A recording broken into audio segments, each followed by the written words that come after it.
one two, oh one two, oh one two, oh one two, oh one two, oh one two, oh one two, oh one two, oh one two, one two, oh one two, oh one two. We are back at it, man. Wednesday evening, March 12th, 2025. Big salute to everybody who's popping out right now. We got a lot of things to discuss. Big salute to all my people who are on Instagram. I got the phone over here for the people who don't know. I'll be talking to the phone in the beginning of the lives. Hit that like button, hit that subscribe, like and describe. You know what I mean? Like the boy 4Extra say. Let me make sure to check out my audio, make sure everything is crispy crisp. Okay, audio is crispy crisp. Big salute to the people on Instagram right now. We are live on YouTube. Where else are we live on? We're live on Twitch. We are live on Facebook. And we got a lot of different things to discuss. I'm going to go over my list right now.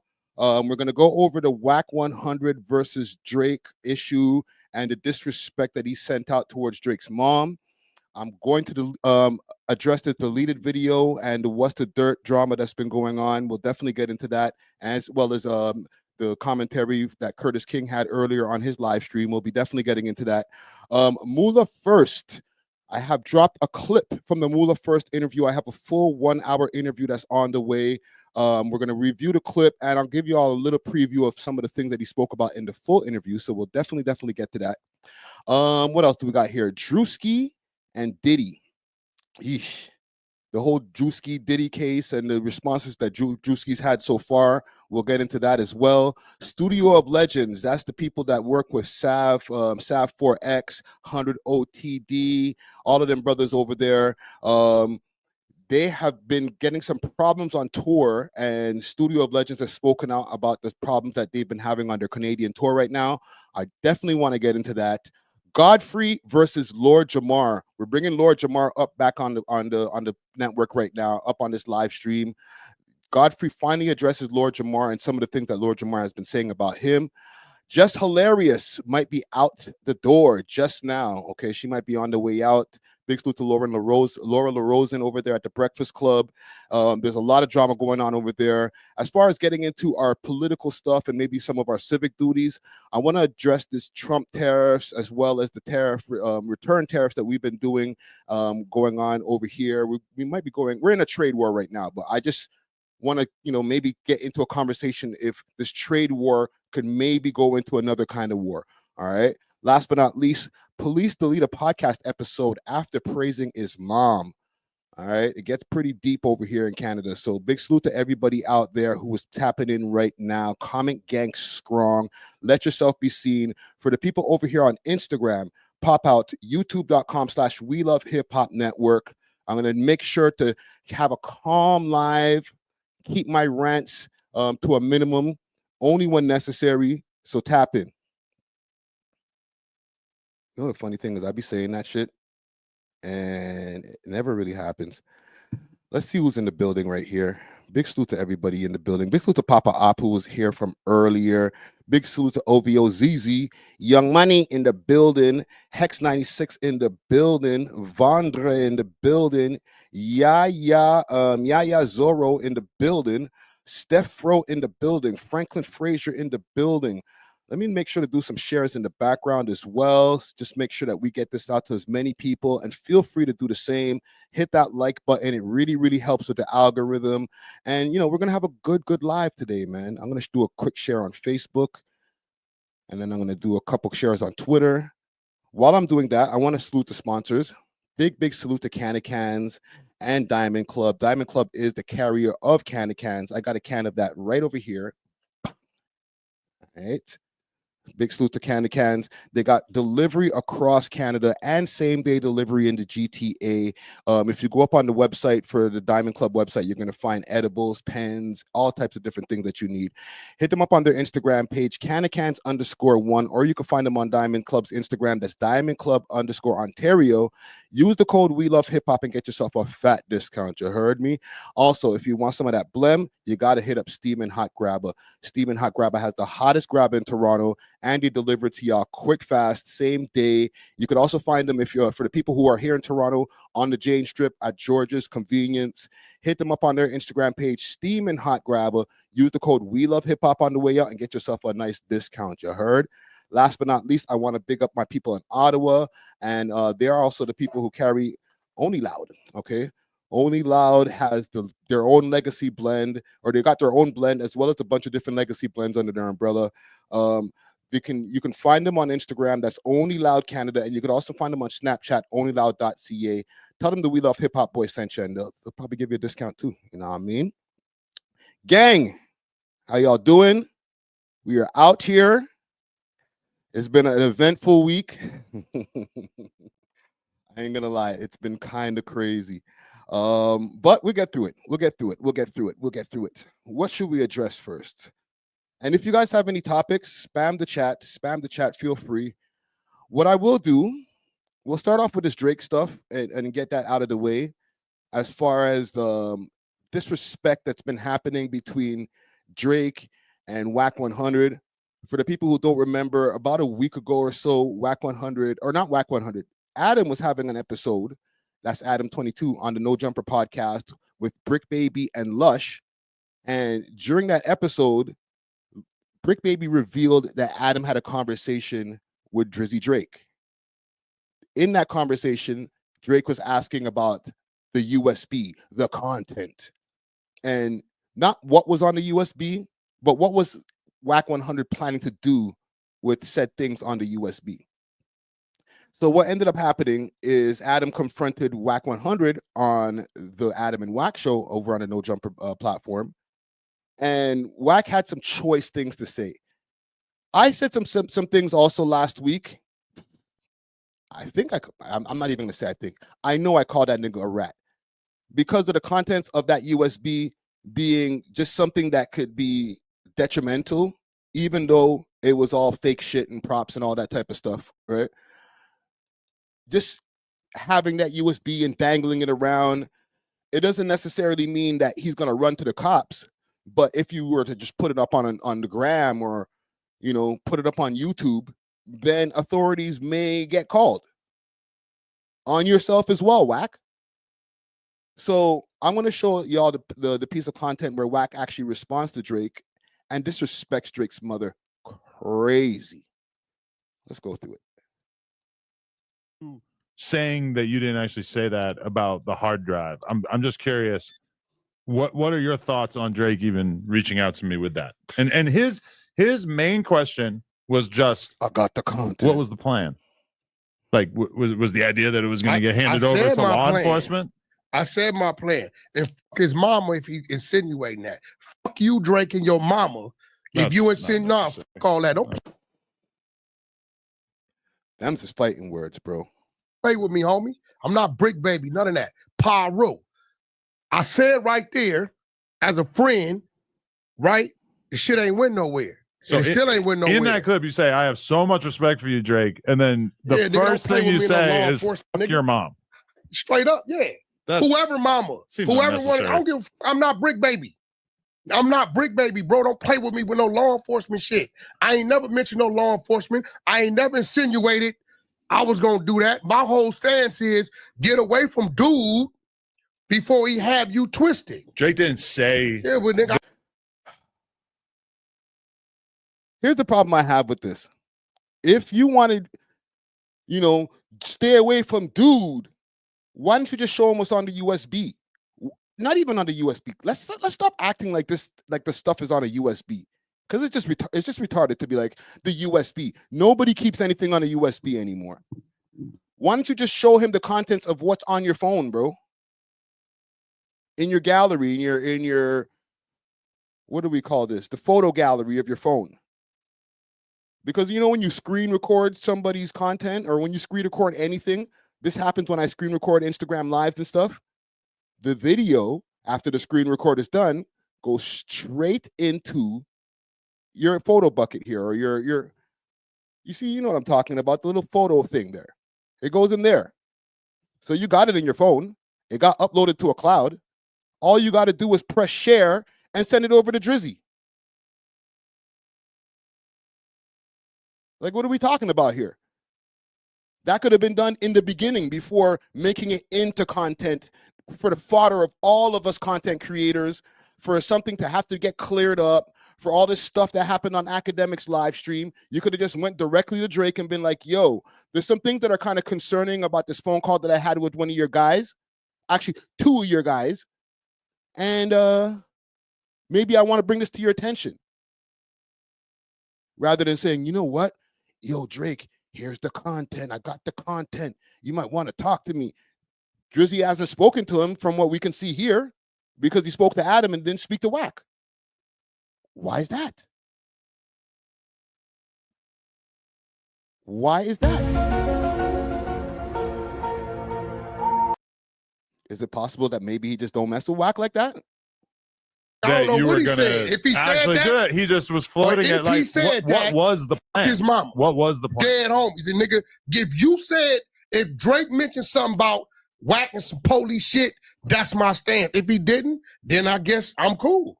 But I'm not Adam. I'm not none of these dudes that sit at this table.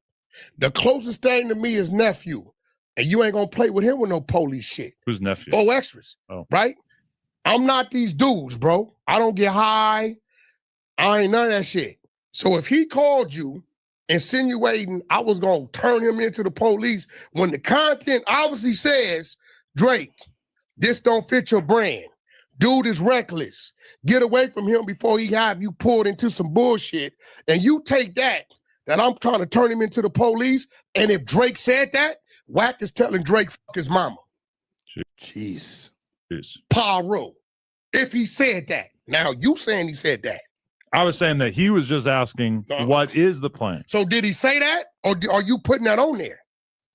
I mean, hold on, a quick sidetrack. I see the devil emojis in the chat.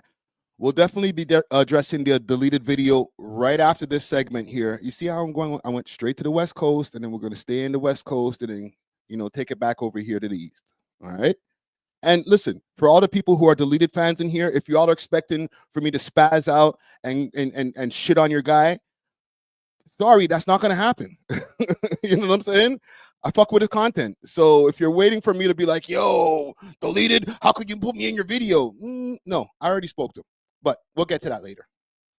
I can play it for you. And those words did leave his mouth. I was like, what was the plan for a street dude? What was he going to do with this footage or audio or whatever it might be of someone allegedly ordering a hit? We got topics to get to. And by the way, when you watch that clip, it does seem... Who said he ordered? You making it. You never seen it. No. He did. Here's the thing that I don't like. This could have been solved so easily by just, like, Drake. I'm sure Drake knows what's on the content. Okay? Besides myself letting him know, I'm sure he spoke to Top 5. Top 5 let him know. Like, it's not that hard to find out. It was actually expressed on another live stream, but we'll get to that in a second. It does seem... Who said he ordered? You making it. You never seen it. No. He did.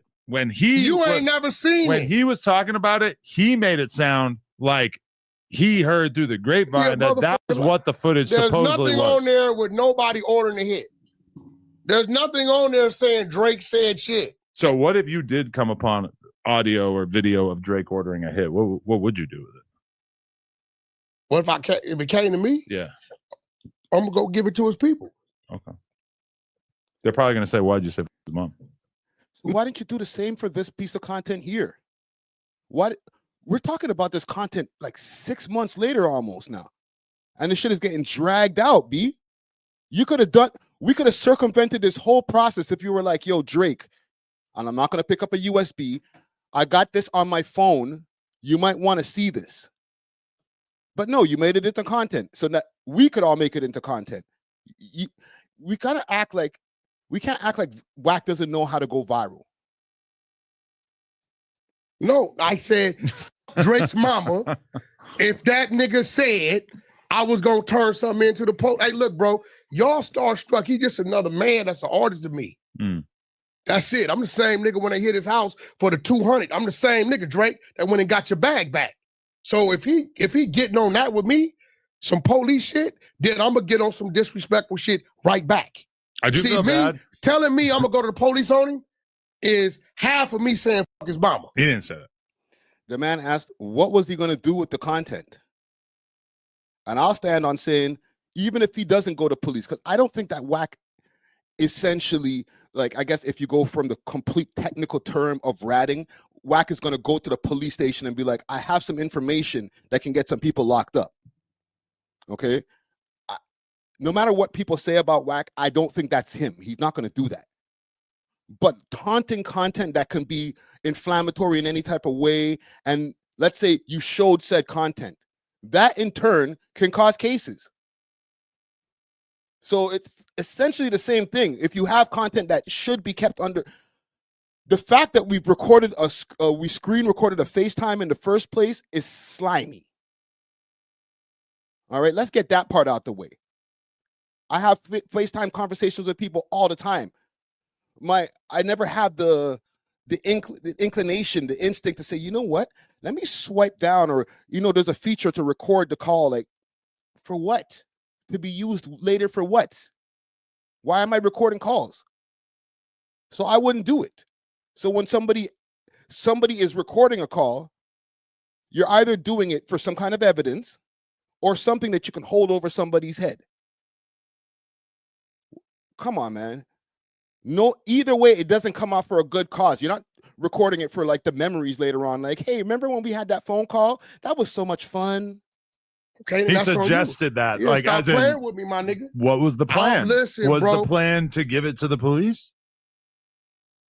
He was just asking questions. That was what his question was. What you mean? What was the plan?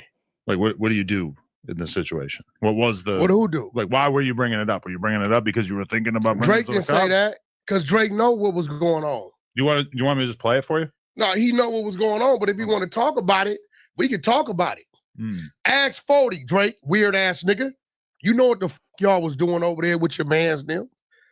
I'm just the go-between to make sure it didn't go no. See, this is what I'm talking about. Why you drag 40's name into it? Now you're making it look like what's on the USB, like we're moving the goalpost away from what was actually the content. Unless there's something I don't know. And there's other content on this USB, like there was more than one piece of content that we originally had the argument over back in, what are we right now, March? So back in like December. Nowhere. I'm the nigga that took the laptop. Now I can go get these people back their shit who don't think like me and let them do what they do, and that shit'll probably be plastered everywhere. You understand what I'm saying? I'm the one that took control of it, got it to his mans, and them, talked to them, and they start willing and dealing. So unless your man 40 is playing, the one that live over here in the valley, who goes and get fruit at the Beverly Center every morning, unless he playing, hold on, I don't know, because they was in negotiation. If you live in the valley, where would you go? This nigga Wack is good. Bro, one thing I gotta say about Wack, no matter what, you can say anything you want to say about Wack, this nigga knows how to spin, make some shit move. We're thinking about the USB, top 5, all that. This nigga spinning it now to the laptops, 40, and you know about what's going on over there in California at this place. And what, nigga? Now I'm just like, what about this? Like, he kind of makes you chase other bouncing balls. You know what I'm talking about? Like with Peter Griffin, oh, bouncing ball. That's Wack right there. He's just like, what you say? Oh, on Paru. Smoke screen. Like, damn, bro. It's hard to keep up. This is why if you ever get into a debate with Wack, and I think my day will actually come at one point, you got to do some kind of debate exercises. All right? You can't just go and debate Wack with no training. I don't know what the debate exercises would be. I don't know if there's any kind of pull-ups. Like, it can't be a physical exercise thing. You got to go and do some kind of mental exercises. You know, do some practice arguments with your girl. Just do something. You can't just go in there willy-nilly, fam. You got to be prepared to argue with this nigga, prepared to raise your voice when needed, fall back when you need to. You know what I'm saying? Like, you have to have technique, man. Or you're just a goner, bro. Wack will just spin you all over the place. You could be completely right. Wack will be like, what about this, nephew? I'll be like, oh, shit, man. Huh? What did you? And about this, and about this, and about this. And don't make me pull out the content. And you're like, oh, shit, what were we talking about again? Wack's one of them niggas. Like, tread lightly, B. It's not for the faint of heart, man. All the way to the Beverly Ask Center. him. They was in negotiation. I stay out of it. Only thing a lot of people will bring me shit and say, Wack, we're gonna leave this with you because we doing this to make sure don't nothing go wrong. Cool. When y'all done what y'all doing with it, here you go. That's cool. Now what a motherfucker choose to do with it after that, I don't know. Hold on, let me address this comment here. Big salute to Lamar Lashley says, oh no, that's the one. Big salute to you, same way, but I got fame says Friday, but why is it hard to understand that he's talking in hypotheticals? I understand what he's saying. I'm keeping up. I'm just saying, if you're not trained in Wack 100 talk, you might be like, what laptop? What are you talking about? What do you mean about 40? Like, no. Eyes on the prize. Stay focused. Right in the center, right there. Stay there. Don't move. Stay there. You got to be focused. Okay? But as far as even what's going on with this USB, I don't like the fact that it's just gone into all kind of directions, and now we're just wondering what was on the USB, like as if it wasn't revealed a few months ago. You know what I'm saying? Now he got us wondering all this other shit. Even me for a second, he had me kind of going like, did the content of the USB change? Like what? So, like, is the nigga really ordering hats and shit? Like, did I miss something? Like, what? Like, no. Stay focused. It's just Wack 100 talk. Yeah, I'm not the one to play. I don't give a fuck. Drake ain't got to never do nothing for me ever in life. But that man disrespected me, talking about some police. I'm a disrespecting back. Straight like that. Again, he was just floating the idea. Yeah, of like, I'm floating the idea about your mama. Nigga. Shouldn't we leave moms out of it? Nah, but nigga, leave police out of it. His mom seems very sweet. But police seem the same way. The cops don't seem sweet. They're mean. Definitely. They enforce laws. That's you. See, I'm not Brick them, bro. I'm not them dudes, bro. He play like that with you. I don't play like that. I don't. This guy's masterful with his attacks right here too. Because while he's doing his response to Drake, he's just giving little jabs. Yo, Brick, I'm not bricking them. Take that. He's not dissing Brick. He's not doing a onslaught. Let me get at Brick. But while we here though, yo, Brick, hold that. Just on the way out. I don't play like that, bro. I come from somewhere. Don't you think bringing up his mom is playing in a way? Like it's like childhood, bringing up the police, elementary school type stuff. Yeah, no, it's disrespect. Okay. I mean disrespect with disrespect. All right, I'm gonna pull up the other video that I have here where they actually talk about the contents of said content. Let's see here. Is it here? I have it timestamped too. Or this is actually from a previous live stream. When was this from? 2 months ago. Exact date, December 16th. Now, the only reason I had to pull this up, because I was looking for this last night when I was putting together the list and stuff. The only reason why I had to go and pull this up from my own live stream is because academics took this video down. This was a live stream that happened like 4 a.m. Mans were arguing. This is the live stream that my name got dragged into the whole thing when he was like, yo, where'd you hear that from? Friday Ricky Dread? Oh, yeah. That one right there. But during that time, it was revealed what was on the USB. So let's get into it. You know why Drake fuck with this nigga? I can't wait to catch this. Yo, I'm gonna stick your move, bro. This guy won't let me talk. He's gonna let me out of my way with you. You can believe that. All right. Hold on. Let me just hear at least a minute of what he's. All right, come on. Top 5. All right, we trying to hear you. So yo, hear me out. Him and J3 hit to call me right when I threw up out of jail. So I'm talking gangster to them. Nothing about Drake. I'm telling these niggas, when I see them, it's up. And I was at a video shoot, so I showed them a couple of props I was using for my music video. You know what I mean? Yeah. I'll say that that's a fact, that he wasn't like, yo, I'm going to do this for Drake and do that for Drake and blah, blah, blah. I don't even remember Drake's name really coming up. You know what I'm saying? And I'm saying that as 100% because I was there. I was one of the people in one of the little windows on the FaceTime call. So I'm not saying this from, you know, I heard or whatever, or I did some investigating and found out. No, I was just happened to be there. Just sitting there quiet, like, what the hell's going on here? But I was there. So it's coming from the horse's mouth of somebody who was on the content. Okay. As soon as the props for my music video came out, it's the I'm recording. I'm putting this on IG. I told these niggas, yo, bro, I'm on probation for 2 more years. What, you guys trying to frame me and send me back to jail?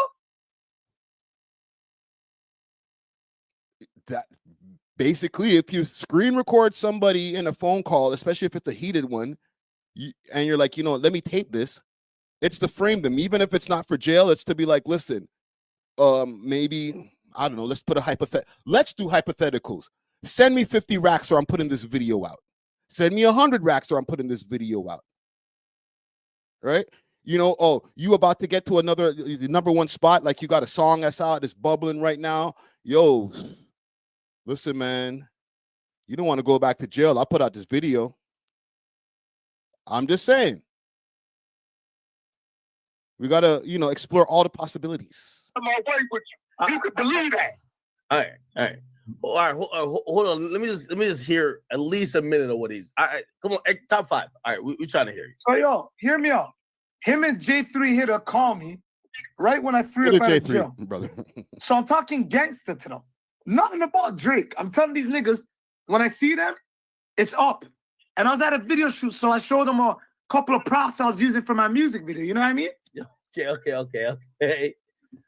As soon as the props for my music video came out, it's the I'm recording. I'm putting this on IG. I told these niggas, yo, bro, I'm on probation for 2 more years. What, you guys trying to frame me and send me back to jail? I thought he said he didn't do nothing. And every day for the last month, he's texting. Y'all hear that part? So, and okay, I'm gonna stop it there because he said like after that every day, you know, he was texting him. I guess he was trying to say some shit to him and stuff like that. Somebody asked in the chat here, you could have put it out Friday. Salute to I Like Sprite.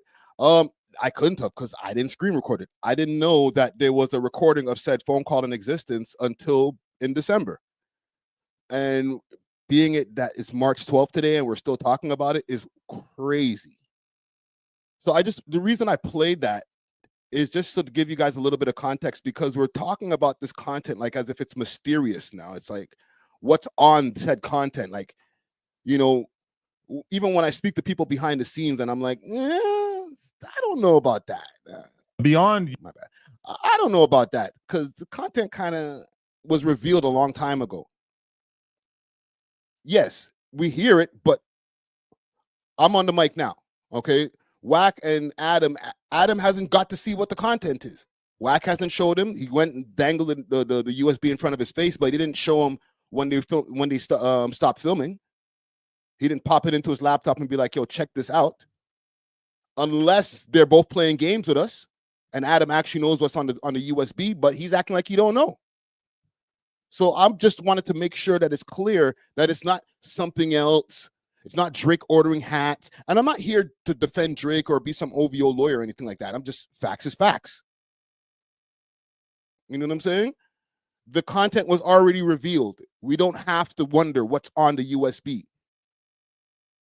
The only reason that Drake was inquiring with Adam, and this is just in my opinion, because he was probably like, okay, now that we know what's on there, and especially since we've reiterated now here on this live stream what was on said USB, what was you going to do with it? The question still remains. What was you going to do with it? If you dangled it, instead of just pause. Sorry, gang. I go sit in the corner, man. Jesus Christ. My bad. Yeah, if you're just waving this USB like, yo, I got some content, then show the man what the content is. That's the right thing to do. So if Drake don't mess with you no more, don't be surprised. You know what I mean? It's put it this way. It's been a while since you've seen The Game perform in Toronto, right? When's the last time you ever heard of The Game performing in Toronto? I'm not going to say Canada because he's performed in Vancouver multiple times. But when's the last time you heard of The Game, Wax artist, performing here in Toronto in the 6? All right, I'll wait. Don't worry. It hasn't been in like more than 10 years. I'll tell you, I'll just, you know, I'll kill the suspense. The reason being, long time ago, and I'll tell you guys a quick story. We'll let me get you some story time. Where's my story time music?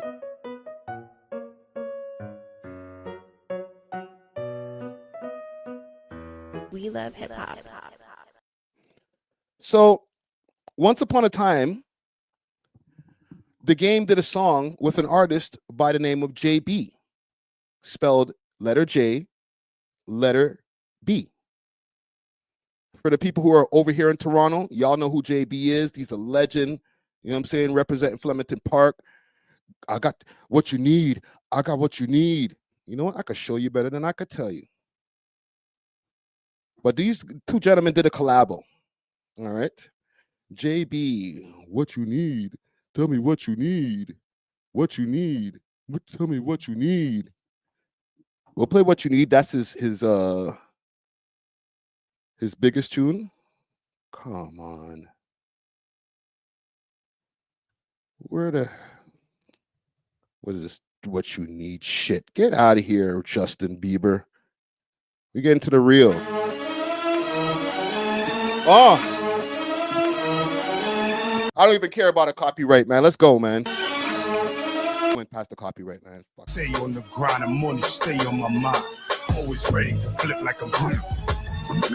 Okay. We'll stop there, though. Go check out JB's music, man. JB's a legend. But the song that's in question is Fire in Your Eyes. This is a song JB featuring The Game. What you're about to see ain't your typical love story.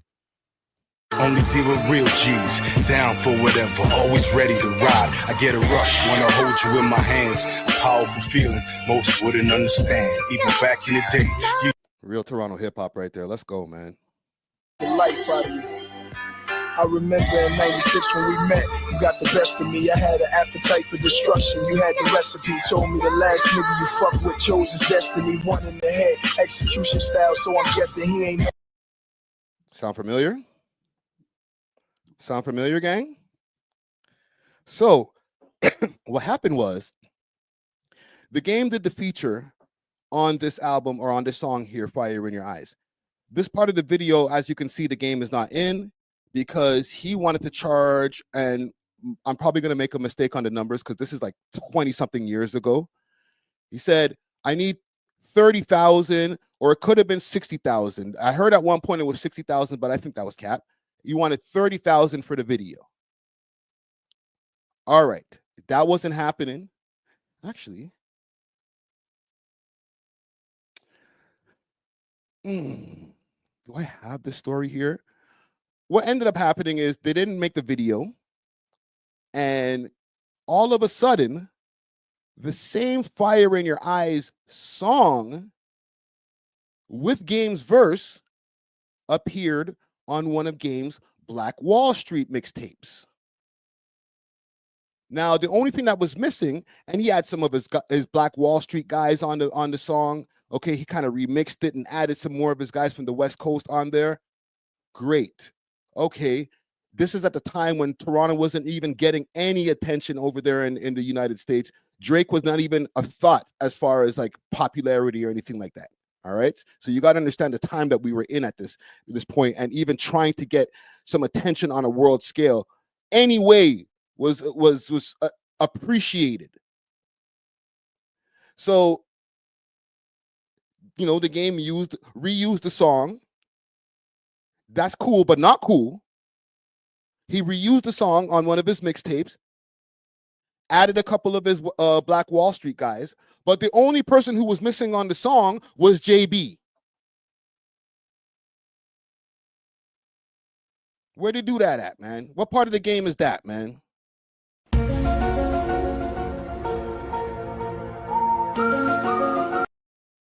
Shame. And since then, the game has not been back to Toronto.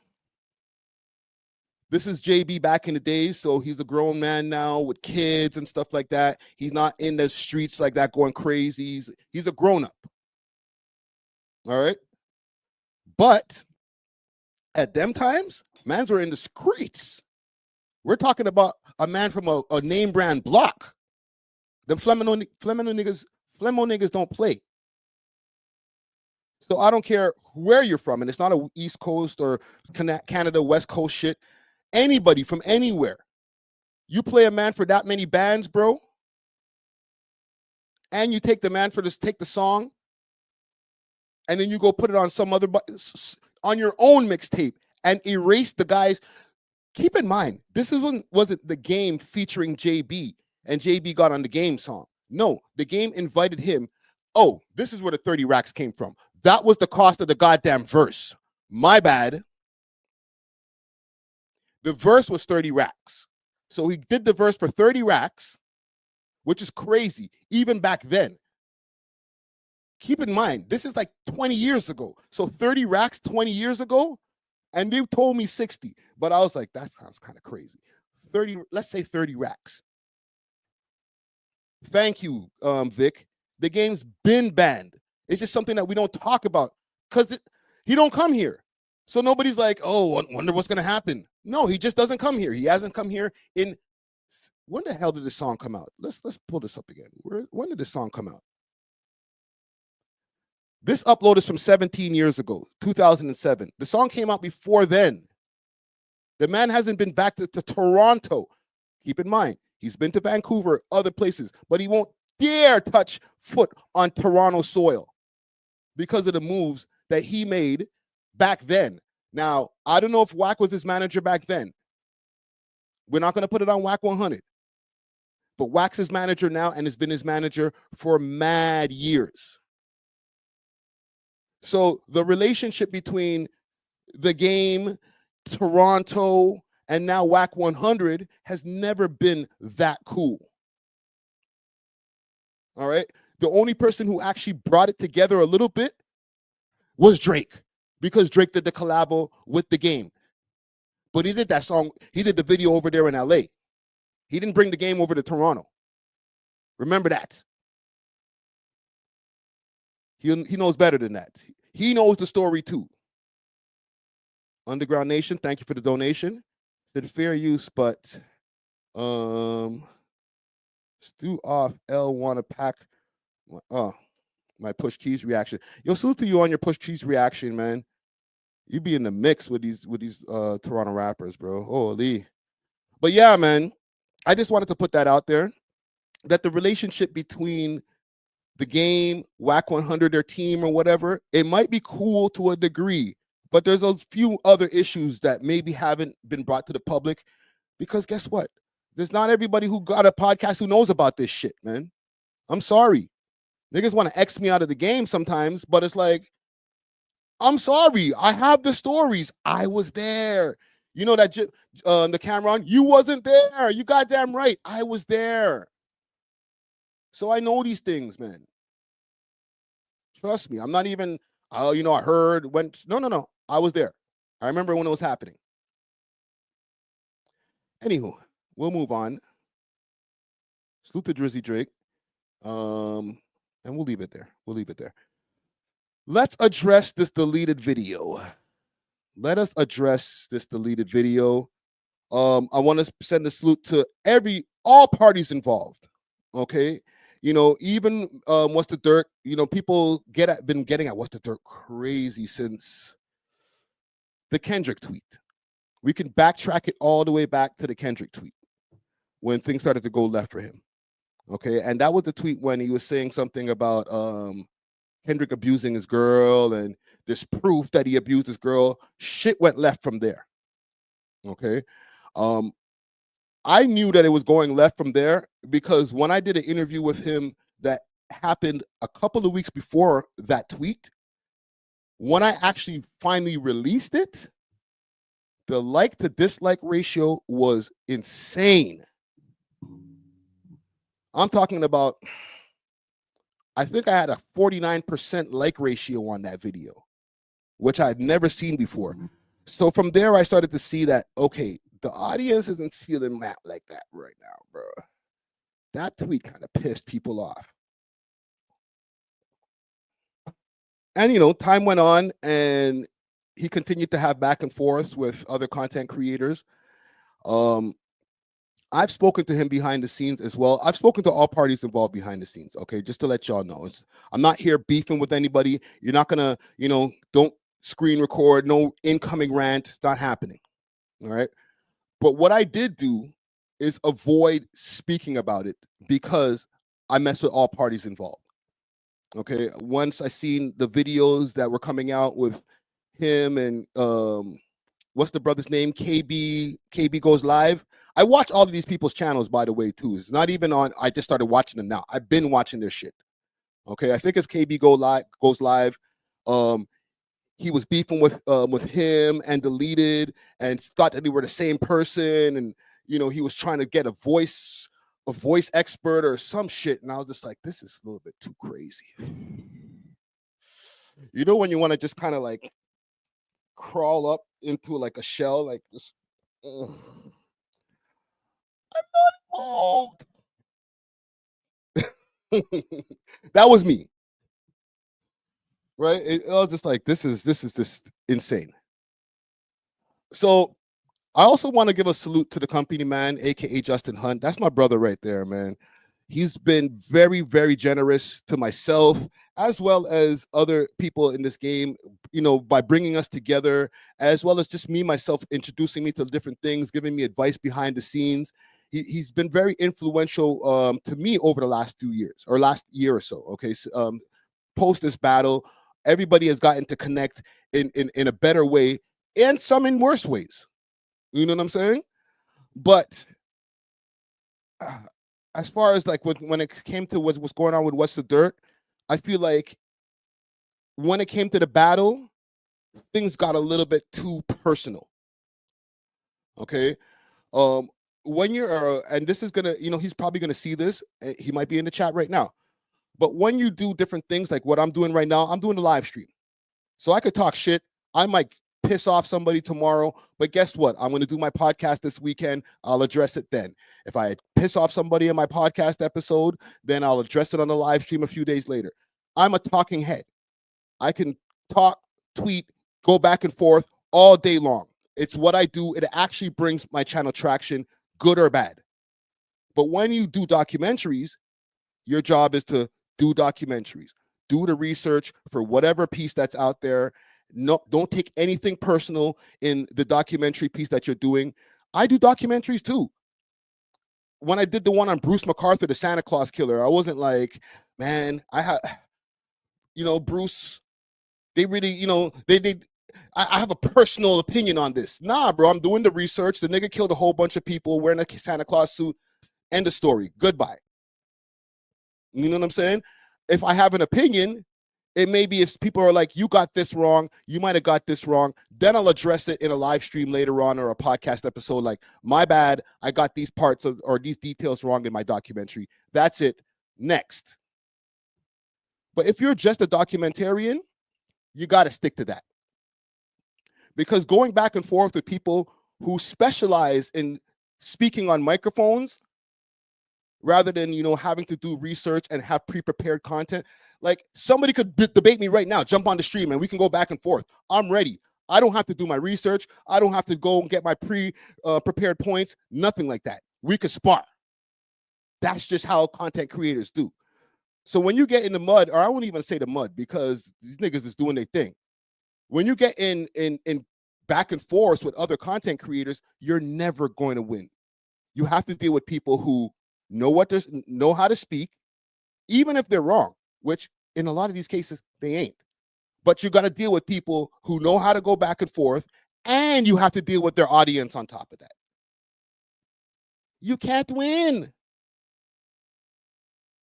Let me give a salute over here. Salute to Spartan 1340. Thanks for the donation. What's the Dirt needs to learn to control his emotions. Yes. But I'm not here to throw him under the bus. Okay, we'll review this video here and how I got involved, because to be honest, I even watched the Curtis King video of him talking to the growers. I was like, bruh, you got yourself a lot of shit to deal with. You might need to start a podcast so you could just address all this shit on a weekly basis. You know what I'm saying? You know, expand from the documentary space and say, you know what? Let me get a podcast off, because I got enemies, got a lot of enemies.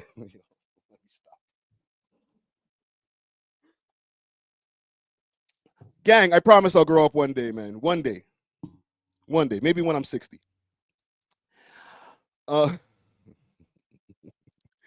Okay, let's go over the video. Let's go over the video here. When you see a deleted video pop up, it's like, whew, what's going to happen today? Uh-oh, SpaghettiOs. And I didn't think nothing. You know what I'm saying? I'm like, oh, damn, you got Matt's face on the thumbnail again? Oh, God damn it. And I just started watching like an innocent victim. I was like, this should be interesting. I hope he doesn't go too crazy on Matt on this one. And this got 82,000 views. So listen, if deleted starts cooking you, be careful. All right? Warning. If deleted starts cooking you, consider yourself cooked. All right? So I'm watching the video. I'm smoking wild chifa, enjoying my life, kicking back. And then we got to, where is it? Around here. But then came the real clown show. The host that goes by Friday decided to step in, not to tell Matthew to quit acting like a clout-chasing drama queen, but to tell Curtis to ignore him. His excuse was Matthew's one of us. He's Canadian. Let's direct the attention away from What's the Dirt, and even from what you're saying to What's the Dirt, and you know, salute to him, because like he's over here in Canada, like that's my peoples, you know what I'm saying? That's my peoples, you know what I'm saying? That's my peoples, you know what I'm saying? Like I'm just. Oh man, with the music in the background too. You know what that feels like when you're at home, man? You're like, oh, yo, my spliff. Oh, shit, man. Yo, I done burnt my pants. You got me on repeat, slowing it down. I'm like, oh, no. Oh, no. Incoming. So I'll continue. Stand the fuck up. I can't take another minute of this bullshit. Bro, what kind of discount Drake unity is that? Who asked for the maple syrup loyalty? You invite a guest to your platform and then tell him to shut up while your boy plays keyboard warrior in the comments. That's like watching a dude get jumped and then telling him to stop hitting back because one of the attackers is from your hometown. That's a fact. When you're right, you're right. Bro. Back because one of the... Hold on, let's pull it up. Let's pull it up. Let's pull it up. Why can't I see this shit? Shut up while your boy plays keyboard. Right. So watch out for 40-year-old or 40-plus-year-old gatekeepers. So I'm going to let y'all in on something here. When I'm doing a live stream like this with y'all, I am definitely engaged and I'm reading all of your comments. Okay? When you see me popping them on the screen, this is not automatic. I'm manually clicking all of your comments onto the screen, one by one. Okay. Now, as you can see, when I'm clicking them this fast, I'm not completely reading them, but I can see them backstage over here. Okay. The one thing that I do different when I'm doing an interview, and this is not me copying a plea or anything like that, I'm just explaining to y'all how I do this. When I'm doing an interview, especially with somebody who's of a higher profile, like Curtis King, I don't read the comments. Okay, I'll flip back to the comment page every once. I don't have this comment section open in the back page over here or in the back end. I mean, okay, because while I'm having this interview or with anybody, while I'm reading those comments, sometimes they start straying my opinions. Sometimes, listen, I'm human. Somebody might say some shit that pisses me off in the comments. Okay. And that did happen during that live stream.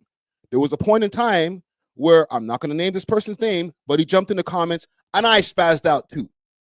So people can say, you know what? I don't believe you, Friday. You've seen all of the comments. I didn't see the comments. Okay. I did see that there was a comment from What the Dirt, and I was seeing multiple comments popping up from him.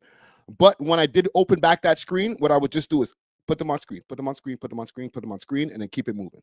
Okay. And to be honest, when I'm in that interview for him, I wasn't even putting everything on the screen. So it was only brought to my attention last night when I'm watching the video, chilling, that this specific thing was said in the comments during my live stream where he was getting at Curtis. Now, I'll say this. I don't condone that. I don't think it's cool when I have a guest on a live stream. I understand that the audience is not always going to be happy with the guest that I have on the stream or interview, whatever the case may be. And people will say what they're going to say. Okay, I'm not going to tell everybody, only say positive things in the comments. But it's a different level of weight when you're a What's the Dirt, or if academics or anybody jumped into if Justin Hunt jumps into the live stream or into the comments, it has a different level of weight. People can see that comment. They're verified. It holds more weight. Just simply like that. Okay. So I can understand why, that would stand out, one, and why Curtis would take offense. But I could also understand why that's something you shouldn't be saying in my live stream. No matter how many problems you have with the guest, which was just literally the tip of the iceberg of the problems that ended up happening later on. Okay. Again, this is not a time for me to shit on Matt or whatever. To be honest, I'm going to give this nigga some advice. Like, what ended up happening because of said comment in this live stream became a whole expose, people calling each other snitches, or, not calling each other snitches. What's the Dirt calling Curtis a snitch and saying, why are you talking about my illegal businesses, and all types of wild shit. Interviews with growers, all types. The community of people that were trying to get at him before he got into the YouTube space, all coming up from over comments. Guess who can control the comment? The person making the comment.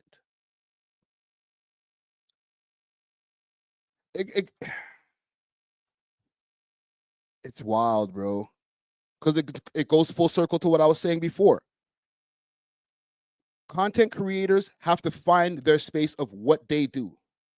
So if you can make a wild comment like that, if you're ready to go back and forth with Curtis, that's fine. I can get away with a comment like that. Okay? If I go on somebody's live stream and I diss them, I want them to know I diss them so that they can respond to me and then I can respond to them and we can cake up. That's the plan for me. But if that's not the plan for you, stay away from the comments. Even if you feel that way, fam, stay away from them comments. Because one, it's disrespectful to him and it's disrespectful to me while I'm doing my live stream interview with this gentleman, and now you're trying to distract him with wild shit that you know he's going to see. So that was wrong.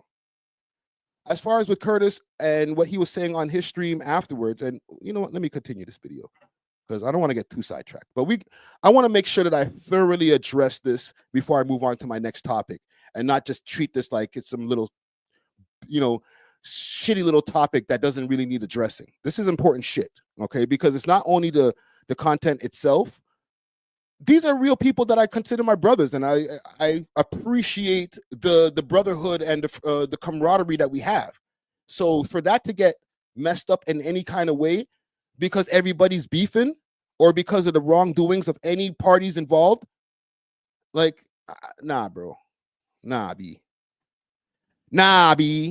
Let me read this comment here. And thank you for the donation, Curry Goats. It says, genuine question, big dog. Why was it so hard to apologize to Curtis? What's the Dirt unseasoned self is making Canadians look bad, like top 5 bad? I didn't, like I'll say again, I wasn't aware of this comment issue and the specifics of the comment until last night. I was aware that a comment set Curtis off while we were doing the live stream, and it prompted him to start having a back and forth with Matt. What's the dirt? And I guess maybe I should have hollered at him after and be like, yo, if you guys are going back and forth based off the live stream we had the other day, my apologies. Maybe I should have said something in the moment. But to be honest, I wasn't even really thinking about it like that, man. I was like, you guys got your own issues going on. Let me stay out of it.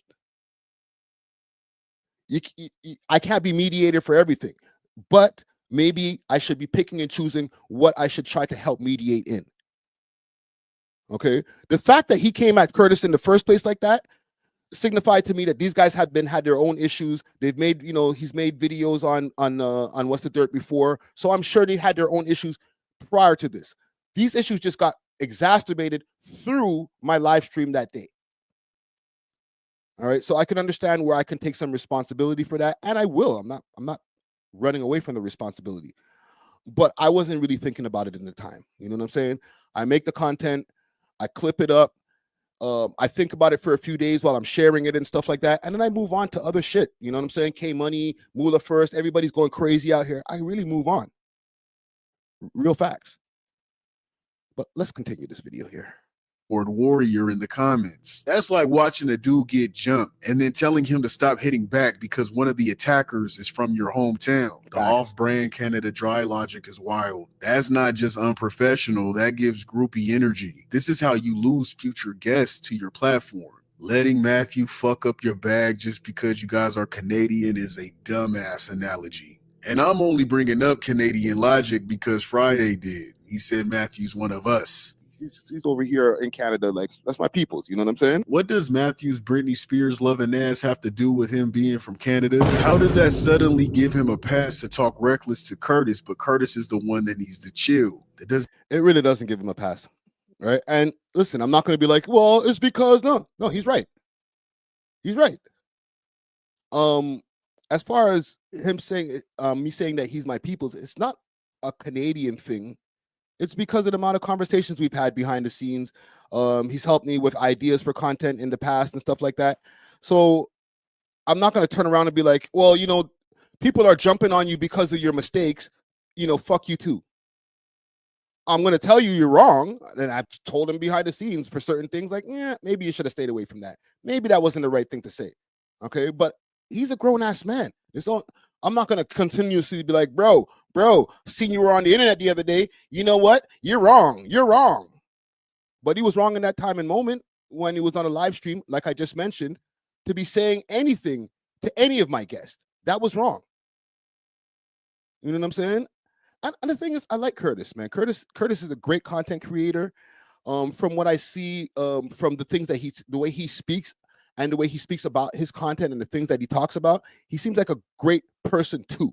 You know what I'm saying? He doesn't seem like he's coming from a bad place. He seems like he's coming from a place of, we have to make sure to keep the shit real. I can always appreciate that. You know what I'm saying? So I'm not here to be against anybody. All right? Maybe sometimes I don't pick a side to a fault. But it is what it is. Let me address this over here. Salute to Andy. Thanks for the donation. It says, are you black first defending Curtis before Matt? I'm not defending anybody. You know what I'm saying? I'd rather defend none and be like, both of you guys shouldn't be beefing. All right? If you guys want to beef over there. Right? The fact that the beef not started from my content, but got worse from my content really sucks to me right now. Like, I hate that shit. You know what I'm saying? I hate the fact that they're beefing, but I could live with that. But any way that I can make it worse in any type of way, that don't sit well with me. And this is why I'm addressing it. I could have addressed and made content off of What's the Dirt's issues and mishaps from time, G. Because to be honest, hey, content is content. We could have made some money, chop up some pieces. I could have addressed it on live streams when he was doing the whole chasing KB live and deleted for who got the real voice and thinking that deleted was a white guy. I could have made content out of that. But I was like, let me stay away from this. I could have even made content off of the video that Curtis King made the other day when he was talking to the growers. It's right for the picking. But I was like, stay away, have no opinion until my name was brought up in a deleted video. This is the only reason we're talking about it now. All right? I can't stay away from certain topics. Jesus Christ, I wish I wasn't in this one. Doesn't make sense, man. For Friday to tell Curtis to chill without calling out Matthew for starting the drama in the first place was not only unfair, but shady as fuck. If you're gonna play referee, at least hand out flags to both teams. Tell both of them to chill out. And because of that little... And that's a fact. That's a fact. And I addressed that earlier, but that's a fact. If that's gonna happen and you're dissing somebody in the live stream, rather than just saying, yo, Curtis, chill, let's stay focused, because that was my intention. Let's stay focused on our conversation. We had a whole issue with DJ Head that had to get addressed. So to me, that was the main concern. But I should have also said, yo, Curtis, stay focused, and Matt, stop saying some disrespectful shit in the chat. So when he says, yo, you should have done that, I'm not going to dispute it and be like, no, be wrong and strong. Nah, that's facts. Both things should have happened at that time, and it didn't.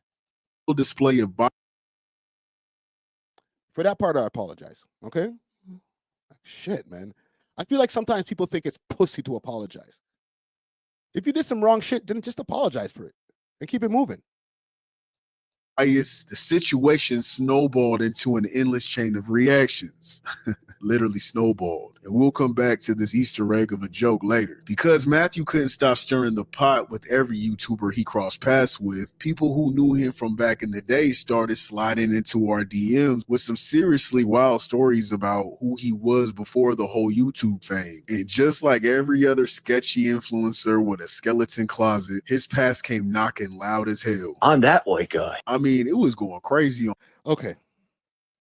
We've spoken about all these other parts here, and I'm not going to get into the deep parts of what started happening between What's the Dirt and Curtis King and the interview and all that, because we already discussed that part. I just really wanted to address the part that I was involved in, I guess, at some point in time. Let me read this right here. Spartan 1340 says Curtis tried to help What's the Dirt after the company man incident, and What's the Dirt turned on Curtis so he couldn't get brownie points with the owls. He also stole content. Let me tell y'all something that maybe y'all don't know about when it comes to the owls. A lot of times people will say that Matt is he's compromised, he's part of the OVO team. People feel that after when he did his Family Matters breakdown, that he was definitely the fixes in, he had the happy dad cases in the back and everything like that. Like, it kind of looks like, yes, you could be a pro OVO faction, a plant, what do they call that, a mole that could be acting as a Kendrick fan, but you're really part of the other team. One, that sounds crazy. That, like, you're trying to like do some COINTELPRO when it comes to like a Kendrick and Drake beef. That's just a little bit too much, a little too deep into thinking. And two, Drake don't really mess with that nigga like that neither, yo. Okay? Listen, I'm just gonna give you the real. It's not just a What's the Dirt thing. It's just he doesn't like a lot of the content creators that's out there. Like, it's not that he doesn't like what they do. He's just like, there's a lot of these niggas out there talking about him on a regular basis, and they're not always getting things right. So, and this is from conversations I've had with him behind the scenes. All right? If y'all want to know where you're getting this information from. So for people who might be thinking, yo, this guy is, he's on Team Drake. No. He's mentioned in recent videos that he's spoken to OVO members and stuff, right? And that's a new thing. That's a new thing. For the longest time, Drake wasn't watching his videos and saying, oh, great, another What's the Dirt video. It was more like, oh, this nigga making another video. So I'm sure when he seen the Family Matter video, he wasn't like, great, I did count 37 niggas. He was probably like, nigga, what? What? Yo, Chubbs, the man said I counted niggas. Reg, oh, what a blood clot. Like Drake just turned Jamaican, like extra Jamaican. What a bumper clot, Brethren. What I mean, yo, Brethren, the man said me count 37 niggas, my youth. Like, that's how I'd feel if I was at the crib. I'd be like, oh, goddamn. Right? So it wasn't a thing of people thinking, oh, you know, like how you guys been thinking about it the whole time, man. Like, yo, this guy's Team OVO. We knew we couldn't trust you. If you guys have other reasons to not like this nigga, that's fine. You know what I'm saying? He made his own bed when it comes to that shit. When it comes to not liking him because you think that he's part of the OVO team, yeah, that's cold. That trail is cold. All right, you need to go bark up another tree when it comes to that shit. I'm here to tell you personally, and I'm not giving you the content exactly of the behind the scenes conversation, but I rarely bring behind the scenes conversations with Drake to the front of the scenes. So here's one rare time. All right, just for the people who wanted to know that. But other than that, yeah, you guys need to figure this shit out, bro. And I'm talking about with Matt, like, one, take the advice that I said before and the same advice that I gave him behind the scenes. Stay out of the mix when it comes to this, man. Make your content. Stay away from the battle. I seen that he put out a Meek Mill piece the other day. Just stick to doing what you do. Keep running your laps. It's not going to be the same as before because the fan base has definitely been divided since everything's happened. But if you want it to get any way better in any kind of time, you gotta stay out of the mix, bro. Right or wrong, which in this case you're wrong. Right or wrong, you're not gonna win. But yeah, man. And salute to Curtis King, salute to Deleted, salute to Matt from What's the Dirt, salute to the company, man. Like, it's been a whole web, a mix of everything that's been going on with this, man. But I'm not going to be like, can't we all get along? Like, no, not everybody can get along. That's just life. All right. But we could do our best. Let me read a couple more of these things here, and then we'll move on. Why is everyone on a Happy Dad contract pro OVO or anti-black? Like everyone on the pay chain from ACT to what's the nose beer? You ain't right, yo. Nose beer is the craziest slang I've heard in a long time. Listen, that's not Canadian everybody slang. That's Canadian white boy slang. Like cigarettes, like to call cigarettes darts. Yo, pass me a dart, man. That's white boy slang in Canada. All right. Pass me a dart, dude. Nose candy is wild. Listen, I don't know. Happy Dad never called me. Maybe my platform's not big enough. I've never spoken to Kyle or any of the Nelk boys. I will say this when it comes to a lot of these relationships. And this is not just, I'm not talking about with, you know, the company man and Curtis King and Deleted and different people like that. I'm talking about with certain relationships. Like, I feel like you can't get in the club unless you hit a certain amount of views on your YouTube page. So you can't even get a response on a DM from like a Kyle or even like academics or a lot of the different people who are quote unquote on that other side, unless you're up in a certain way. You know what I'm saying? And for that, I don't like that shit. Okay, I can understand we're not going to talk to platforms who are not putting in the work. But if you see people who are on the come up and their POVs are great and they're representing for a certain faction, then holler at them. Don't wait till they have 100,000 or 1 million views to be friends with them. Okay, because then all that shit is bullshit transactional relationships. Okay, even though we're meeting each other over the internet, the relationships don't have to be transactional. All right, and that's advice for any of the people that even What's the Dirt might be running with. It's a lot of transactional relationship head ass niggas, and I hate that shit, man. Oh, when you're up, oh yeah, the DMs are open. Oh, what you doing? Oh, the content's great. When's the last time I heard from Flacco? I haven't heard from that nigga in almost a year.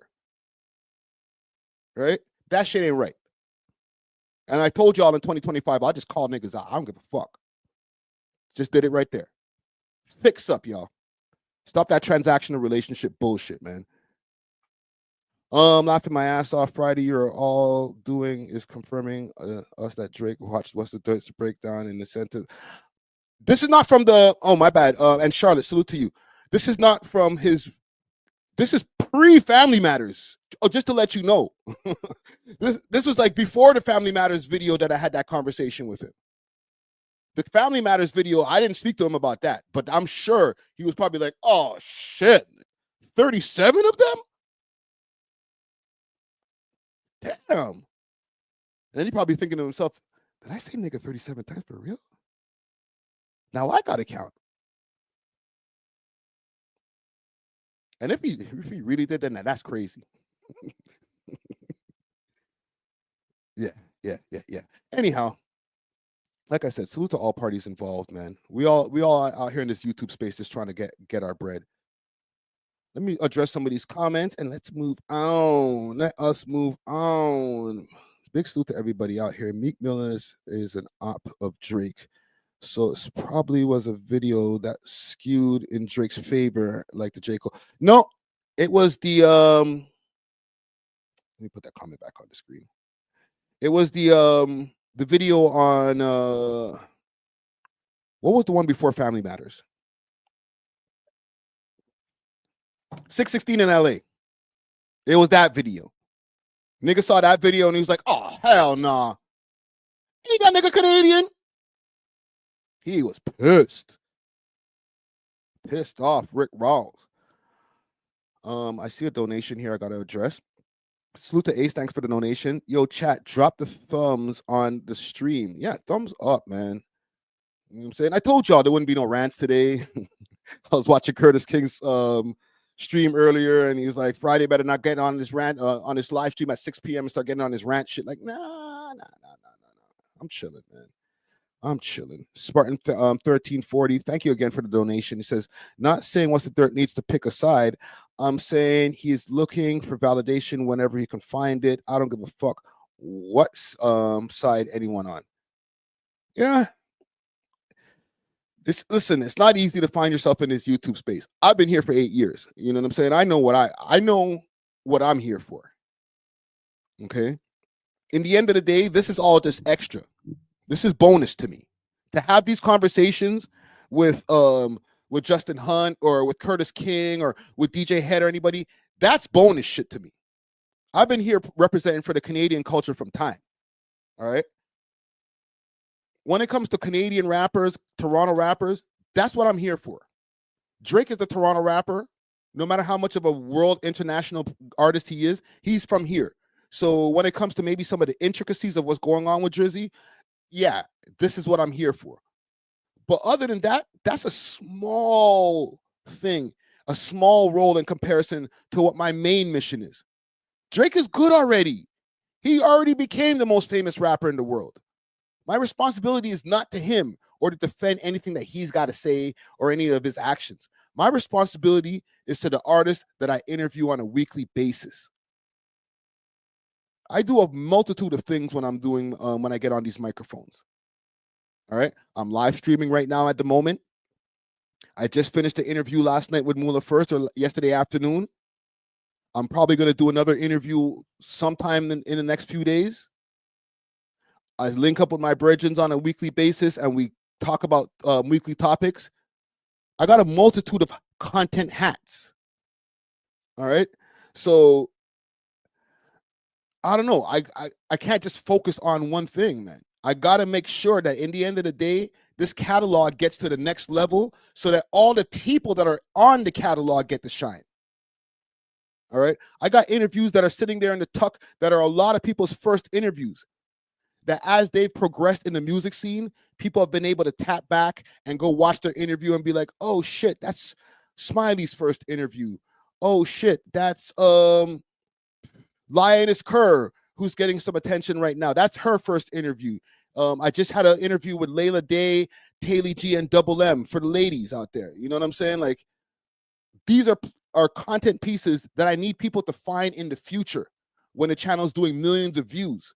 so that they can get attention on what they got going on their music. The talented artists that I've interviewed, the people who are in jail right now, guys who have millions of streams and gold records like burner bands. First interview was with We Love Hip Hop. Most of his interviews was been with We Love Hip Hop. This nigga's got gold records. When people go and check back his fans and they want to hear from him, they come to the platform. And this is what I'm here for. So all of this crashing out over Kendrick Lamar and Drake and all that, that's small fish for me to fry in comparison to the mission that I'm really on. I can give a fuck what Drake and Kendrick Lamar is really doing in the end of the day. For real, for real. Them niggas are already rich. The niggas that I talk to, they're trying to make it still. All right? They're still in the streets and then ending up in jail and can't get across the border and all types of real problems. You know what I'm saying? And then other ones who ain't in any of that shit and are super talented and maybe not getting the attention on the gram because they're not crashing out. But guess what? They can pull up to my studio and I'm gonna interview them anyway, even if they're not crashing on the gram. That's what I'm here for. You know what I'm saying? Dare I say, fuck Drake and Kendrick Lamar. They're not important to me. How about that? Drake is the Tim Hortons double cosplaying Starbucks pumpkin. Yo, this is salute to Curry Goats. Let me start this over again. Drake is the Tim Hortons double cosplay a Starbucks pumpkin spice latte. One day 50 Cent will cast him as a real nigga. That is a crazy comment. Salute to you. And yo, last but not least, yo, my youth, I seen you in the chat over there on Curtis King's live earlier today, sucking dick, trying to make friends. Oh, I'm from Toronto. And I'm not going to mention your name because you ain't getting no love over here, bro. You called me a goof in the chat. Say less, bro. All right? Like the YN say less. S&M. Anywho, let's move on.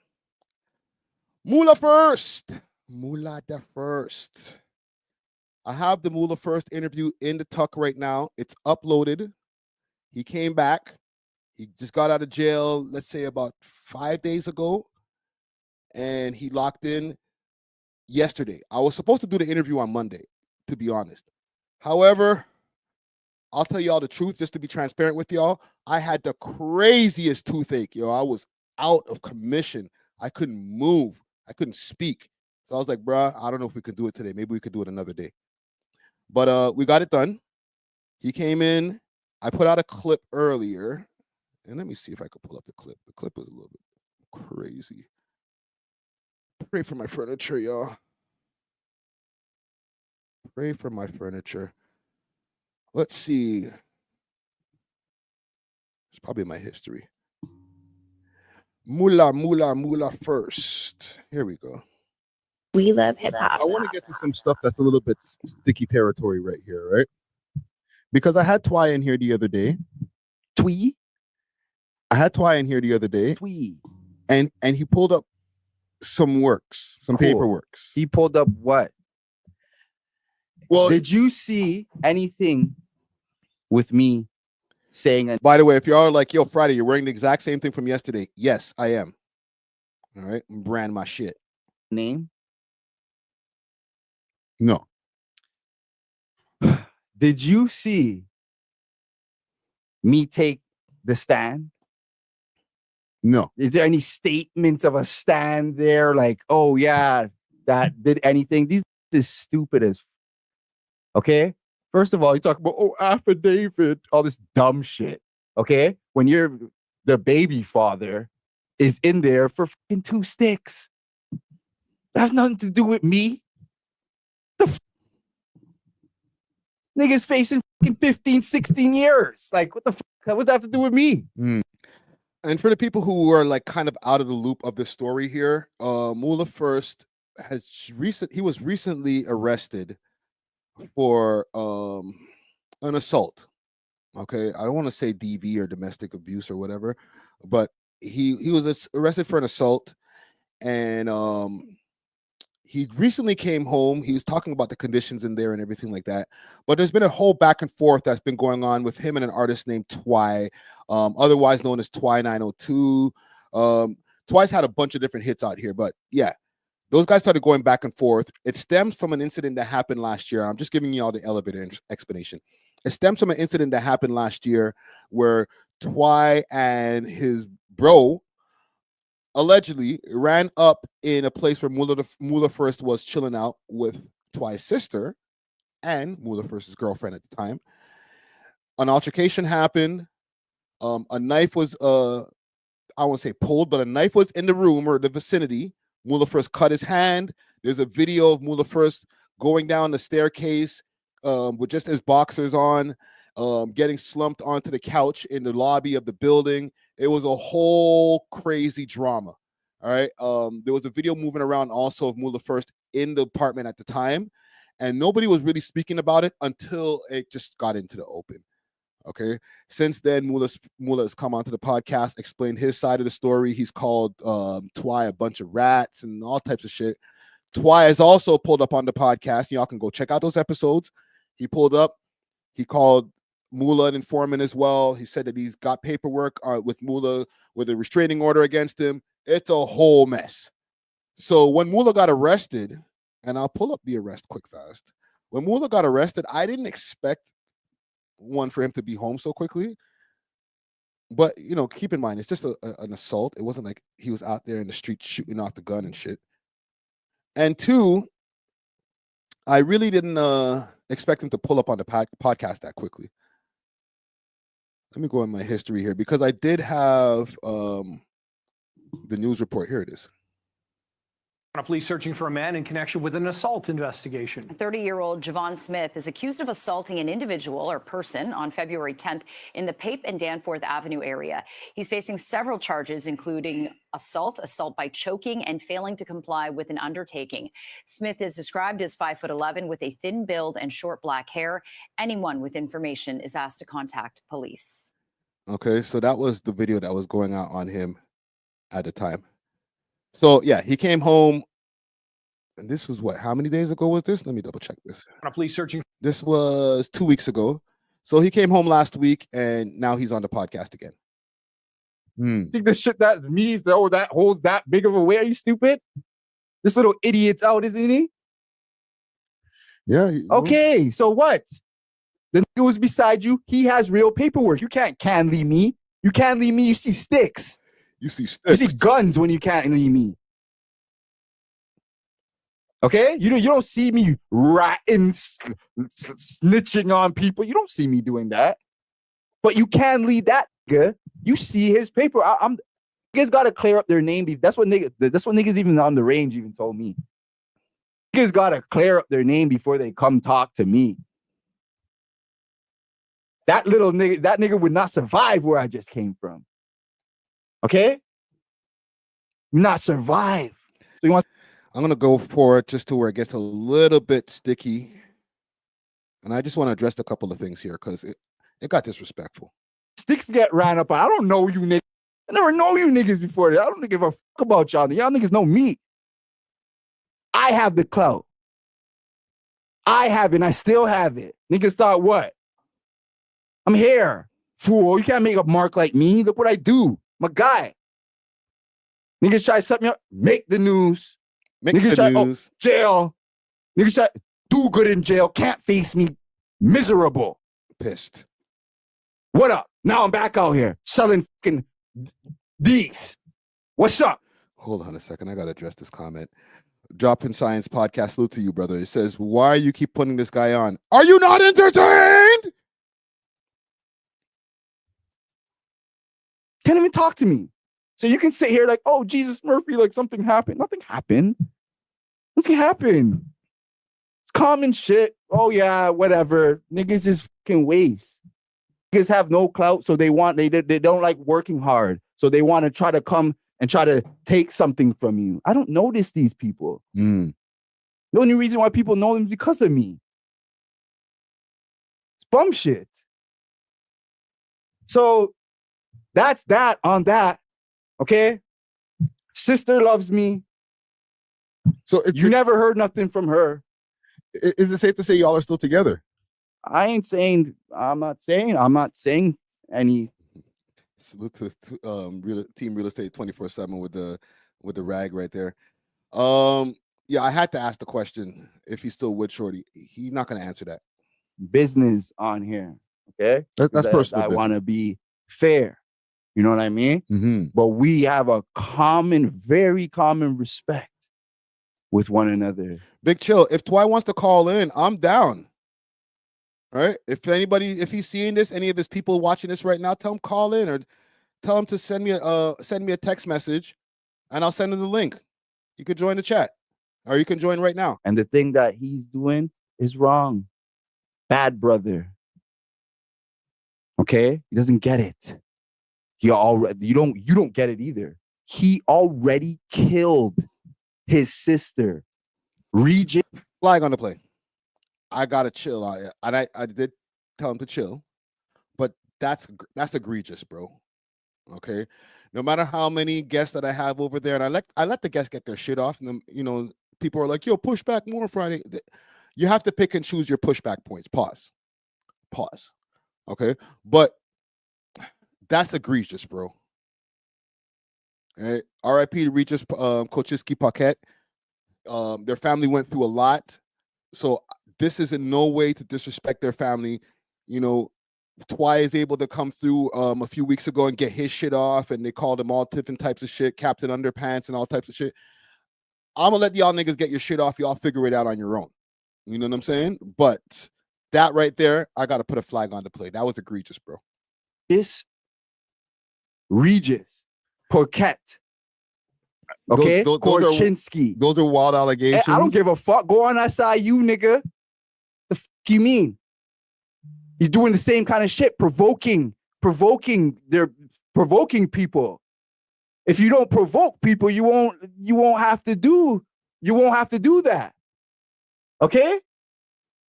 You won't have to do that. At the end of the day, he killed his sister. He's responsible for his sister's death. Simple. And you're out here trying to play this fucking, on the news role, like, oh yeah, justice for Regis. The whole family's like, yeah, justice for Regis. And you're out here playing this role? Look like a fool. You have a dead sister, R.I.P. Regis Korchinski, because I have nothing against her. I actually respect the woman. I actually want to start a GoFundMe for her so that the money is not touched by her brother to do foolish things. Okay? So this nigga is like an incest nigga. It's like he wants to sleep with his sister or something. He's jealous that like Moula first has his sister, and like you just go mind your own business. Like Gabby's not pretty enough. That's why. Okay? You think I move like that? Think I give a I think I'm doing that in the fucking Why am I doing that? It's because I had everything I always wanted in life. Pray for my furniture. That's why I don't care how you look at me. I already have it. I already have the beautiful girl, the most beautiful as it gets. I already have the girls. I already got every girl that I wanted to get in my life. So I don't care about making up a face. I don't care about embarrassing myself. I don't give a I'm not you niggas, dog. Like, I don't really give a I'm just that nigga. Oh, shit. Yo, give a fuck, nigga. Careful. And I edited the shit. I'm freaking dumb. So I don't care about making up a face. I don't care about embarrassing myself. I don't give a I'm not you niggas, dog. Like, I don't really give a I'm just that. My face. That nigga. Yo. Give a fuck, nigga.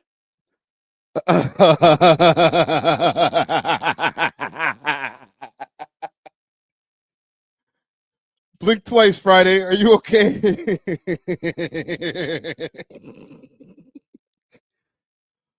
Oh, man.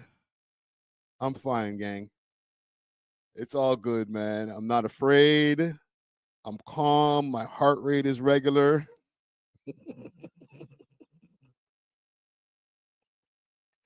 I'm just worried about my table, my microphones. I got a laptop there. You see, I got the beer in my hand. I don't even drink. See that right there? I don't even drink. But my instinct was that beer is going to go sploosh on my important, expensive laptop. All right? Oh, man. I love my job. Care for what? My guy. You understand? I don't give a. I can embarrass myself. I don't give a. Okay? Because like I said, I have everything that I ever wanted in life. I've got the most beautiful girls ever that I wanted to get, that I think highly of. So why do I care? What am I going out there to get? I'll make up my face. Look at my fucking shoes, nigga. Okay? Fresh out the Yo, what is happening? We're living in a simulation, man. Oh, shit, man. You can't script this shit, bro. So why do I care? What am I going out there to get? I'll make up my face. Look at my fucking shoes, nigga. My poor mic stand. Okay? Fresh out the pack. Oh, I'm trying to move on, gang, but this is so crazy to me, man. Creases on the pants. I don't care.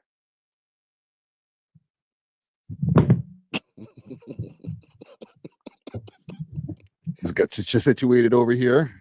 We Thanks love for hip watching. hop. If you enjoyed, I don't think these niggas want. Hold on. Let's go to the actual interview. Let me give you all a little bit more of this high level fuckery right now. Oh, effery to the highest degree. For that. Yeah. You know that. Yeah. It's not like you're out there and you let off the ting or something. You know what I'm saying? Exactly. So yeah, Detective Lumen. That's what that's what I mean by he thought I was gonna go away for 15 years or something. Okay, so this is we're gonna just go to a little bit of this right here, but we spoke about the case, his recent case. So I'll play a little bit. Your reason. Where's the part here? I haven't even gotten a chance to timestamp this or nothing yet. Okay, here it is. She's gonna put me on the news. Okay, right here. Said, say it. But I'm not one of these Toronto rappers, like I said.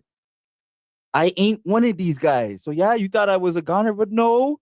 Michael's back. Michael's back. Everyone thought, oh yeah, he's gone or whatever. Blah, blah, blah. Probably happy I was away, but I'm a guy. Okay? Like the news said the day after, they said I was unaware of being sought. Yeah. I did not know I was wanted. I did not know. So you saw it the first time when you saw your face on the news? Yeah. That's crazy. And I had spoke with Detective Lumen a little before that. She said, oh, if you don't, because she was going to all these other people and saying, oh yeah, where's Moula? Yeah, and then when I finally get the information, I call her and I say, hey, you're looking for me. Oh, okay. You know what? Boom. All right. We hashed out the details. She said, yeah, if she doesn't hear from me, she's going to put me on the news. Yeah? I said, oh, cute. Hold on. Sorry to interrupt you. That was the first course of action as soon as if I don't hear from you, I'm putting you on the news? Cute. Wow. So I said, oh, okay, here. You hear from me. All right, cool. No need to do that. I was playing fair for a little bit. Then I seen the picture on the news. She put it on the news anyway. Wow. Police searching for a man in connection with an assault investigation. 30-year-old Javon Smith is accused of assaulting an individual or person on February 10th in the Pape and Danforth Avenue area. He's facing several charges, including assault by choking, and failing to comply with an undertaking. Right? So cute. But you thought I was going to do 15 years or something? Hold on. Sorry to make that speed up like that. So, yeah, just to give you guys a little clarity of what happened with him, and that's one thing I didn't like, is the detective saying, you know what, it's this or else. Comply with what we got going on, which he agreed to comply and say, yeah, I'm going to turn myself in. But the or what is the what I have a problem with. The or what is we're going to plaster you on the news. I'm not defending anything that he's accused of. I'm not here to do that, okay, because if there's assault, assault with especially when it comes to a woman, anything like that, children, like, which in this case is a woman, I don't condone any of that shit. All right. If y'all want to know, why, you supporting this guy? No, I'm doing an interview with him. All right. I've interviewed people who have way more heinous charges. Trust me. But with that being said, if you got into a shootout in the middle of downtown or even in Rexdale or wherever, then yeah, I could see you being on the news.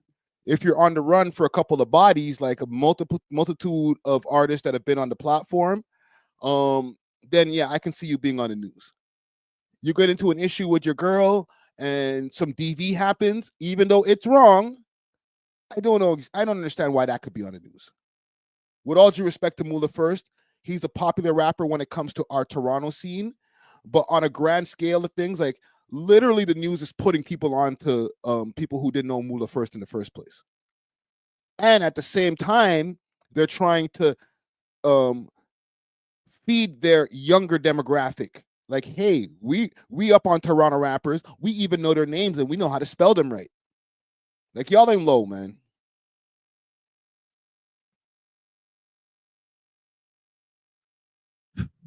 So you're out. They got you on bail conditions, or like what's the how are you out? Listen, I'm a guy, dog. When I do shit, I learn from it from the highest extent. Okay, so all these people that listen, jail was. They want to talk about, oh yeah, 5-star. Oh, they shouldn't be in a 5-star whatever hotel. It's everyone should be held.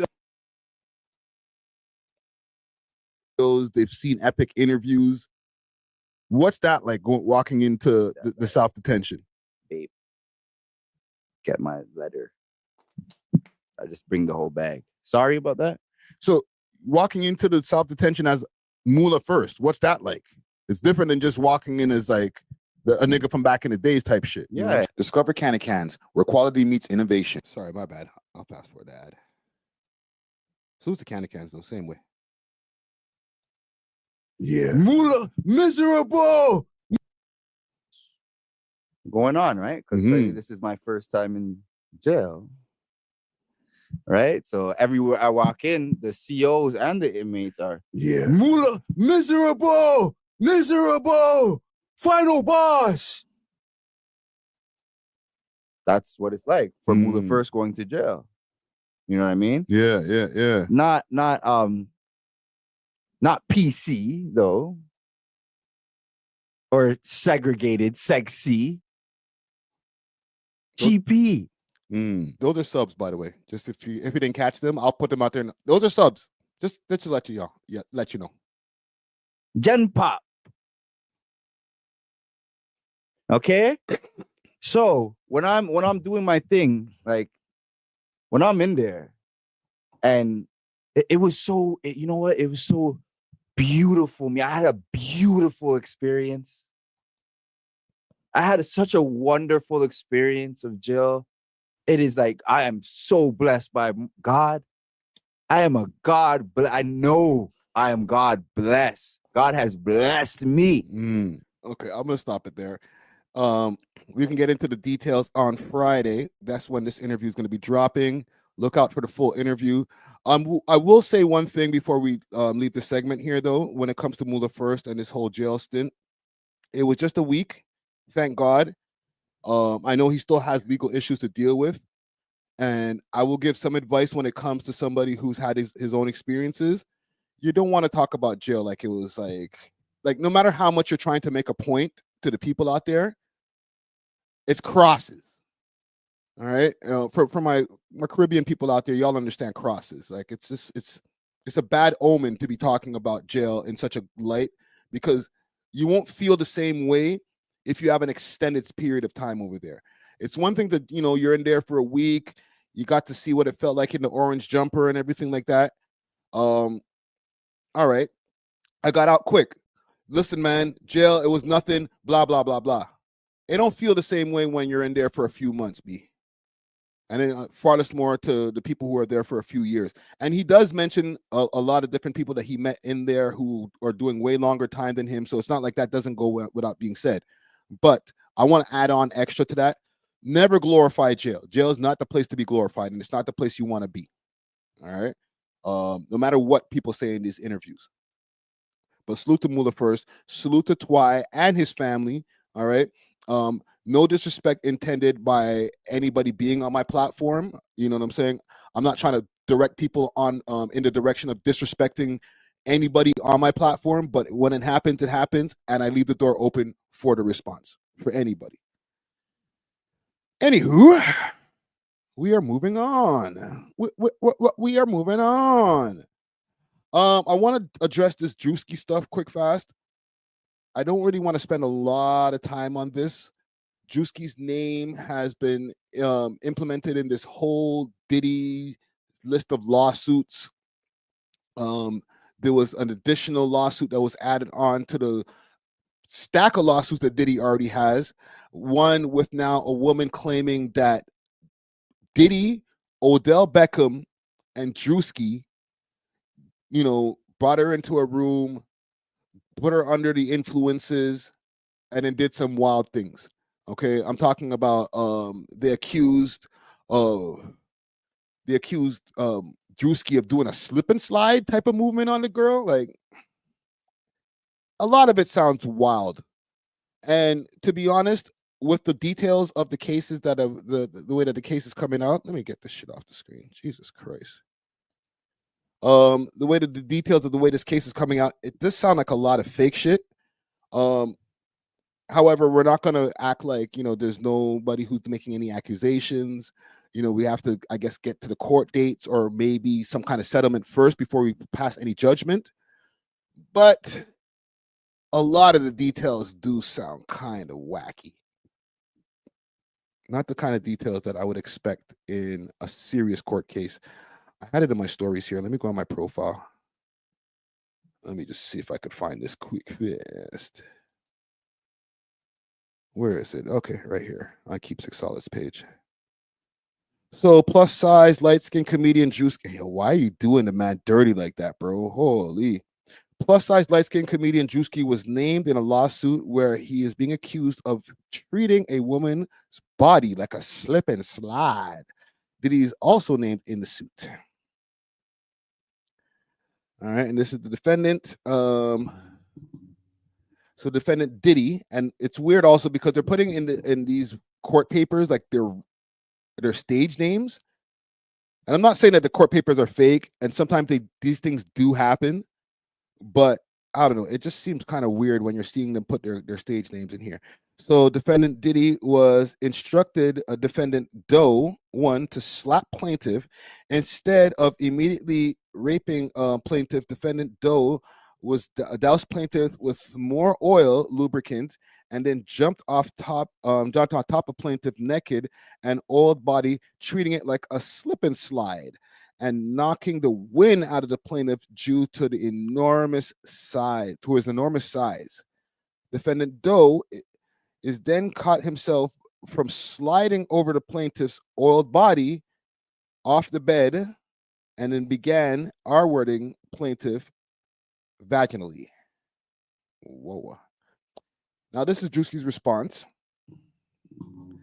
He says the allegations are fabricated lie. I wasn't a public figure in 2018. I was broke living with my mom without a connection to the entertainment industry at the time of this allegation. So the inclusion of my name is truly outlandish. My heart breaks for actual victims of abuse, but I'm fully confident that the evidence will expose the falsehood and the individuals who are maliciously trying to game the legal system to peddle false narratives. So he's responded to this. And what do y'all think of this response? You think? Let me ask you guys in a poll. We'll do a quick poll. Like I said, I don't want to spend too much time on this because this sounds frivolous. I feel like you're kind of damned if you do, damned if you don't. Because even though this sounds crazy, let's do this. Is Druski innocent? It sounds crazy, but it's already out there now. It's there's smut on his name. This man he had 2 Super Bowl commercials. He's been out here going crazy.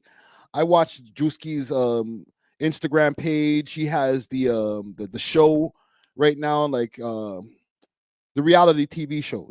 That reality TV show is going crazy. So Druski's doing well for himself. But when you get these kind of allegations on your head top, it kind of makes it where it could mess up the bag. They can believe you like, yeah. We know that you ain't do that. That's not part of your character, bro. But these headlines are crazy. We can't afford to have, you as the face of our company, right or wrong, even though we know you're innocent, right? They'll bring you in the office and be like, listen, bro, we know you ain't do anything, but, let's just hold off on that new promotion that we were going to do. You know what I'm saying? That new campaign, let's just hold off maybe a month or so. We'll revisit it. And no, it's not because of the allegations, but just because, things are a little hot right now. We'll bring in somebody else. Is there another fat black guy that we can get in there? Is Shiggy around? Right? Like, it's just the temperature just changes a little bit. But Druski's out here doing his thing, man. Right? It's sad to see this nigga. Like, look at the production on this. This is crazy. You got the mansion. Big salute to DJ Snoopy. He's got the real bad girls of the 6. Right? But it's not this kind of production over here. You know what I mean? There's like 3 monitors right there. This is just probably a part of the production crew. We can't afford to have the bag get messed up because somebody's saying that you're using them as a slip and slide, broski. Jesus Christ. I want to see a little clip from this show here. There was a funny clip that I saw the other day from this show. This show goes crazy. Final 2. That's fucked up, though. That's crazy, my nigga. That shit fucked up, Druski. But I went through the straight for you, my nigga. And you didn't pick me? Man, nigga, I know some shit, though. I'm my mama. I'm gonna fuck this house up. I'm gonna show your ass. I'm gonna show your ass. Right? Like, he seems like a good guy. Don't get me wrong. Anything can happen. But Druski seems like a good guy. So I get pulled over and a black person's with me, we're getting searched. Okay, hold on. So that ain't all the time. That's not all the time, but it's way more likely. It's way more likely. Have you ever actually tried to help the black struggle? I've been at 3 protests that were near me. Just 3. Just 3 that was near me. I'm gonna go to the next one. I'm gonna go to the next one with you too, baby. I'll go to it with you. I'm a nurse. He's definitely wanting the white milk. Yeah, no. Oh man, why they try to cancel my guy Druski, man? Shit, man. We're gonna keep, like I said, we're not gonna spend a long time on this. I'll keep you guys updated. I'm sure he's gonna have to deal with some kind of legal proceedings. However, I really feel like this will get settled out of court. It doesn't take away from the fact, though, that this is just a nasty headline to have around. And I'm going to make sure that if it does get cleaned up, or if and when it does get cleaned up, let's do that. That I'll be back here making sure that we talk about this louder than the headline itself. Because right now, even when it comes to Diddy, and I'll say one last thing on this, all this shit is working out for Diddy. You can't keep on throwing lawsuits at this nigga right now when he had the one with the Cassie case. You know, their eyes were on the prize. They got him. They were able to detain him, deny him bail, whatever that they were looking for to try to get out of Diddy. They have him in their trap. Okay, he's in jail. He hasn't been home for a while now. Like, Diddy's been gone for a few months. Like, he's getting institutionalized at this point. But if you keep on adding cases, and all of these cases seem so frivolous, the original case that everybody had their eyes on the prize for is going to get thrown out. Keep that in mind. So whoever's adding all these extra cases, whether it's Busby or different lawyers like that, you're not helping the shit. Especially when you start having these wild allegations, like the Lil Rod case sounded crazy. The Jay-Z addition to the case with the girl who came from Buffalo all the way down here, it sounded crazy. You don't want to have all of these quote-unquote crazy cases on somebody who you actually have a quote-unquote serious case on, because now it doesn't make the serious case look as serious. So don't be surprised if you see Diddy just walk out of that jail cell. And when he does, I want to see what the energy is going to be like when he comes back out.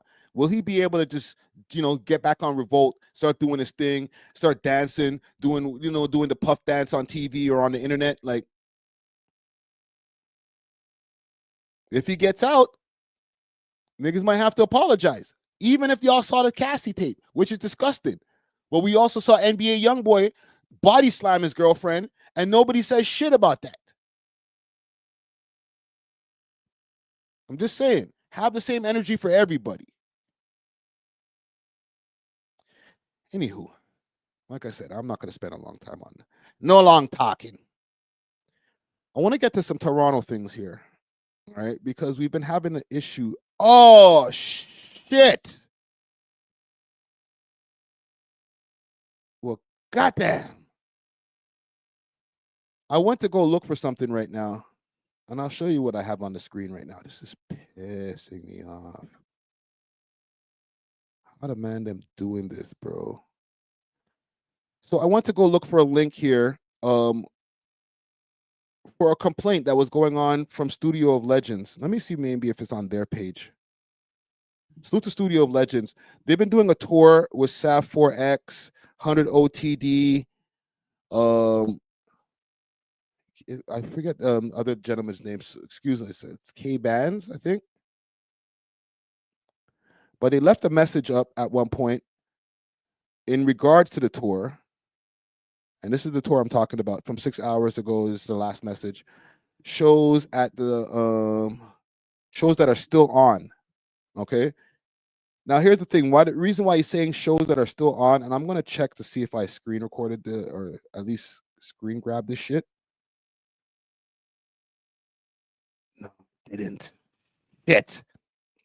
Because they left a lengthy complaint in regards to the way that they were getting treated on this tour.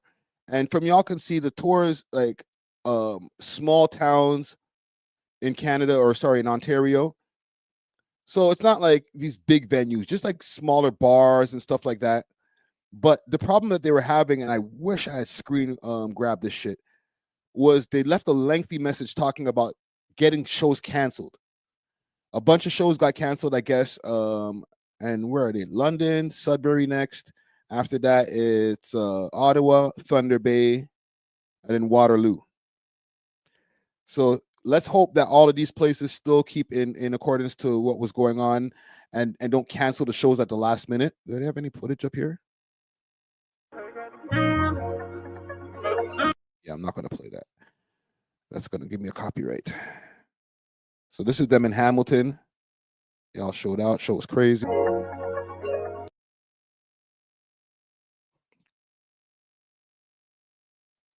Yeah, people are at the shows, yo. People want to go see these guys live. And these are drill rappers. You know what I'm saying? They're expanding past the drill scene, but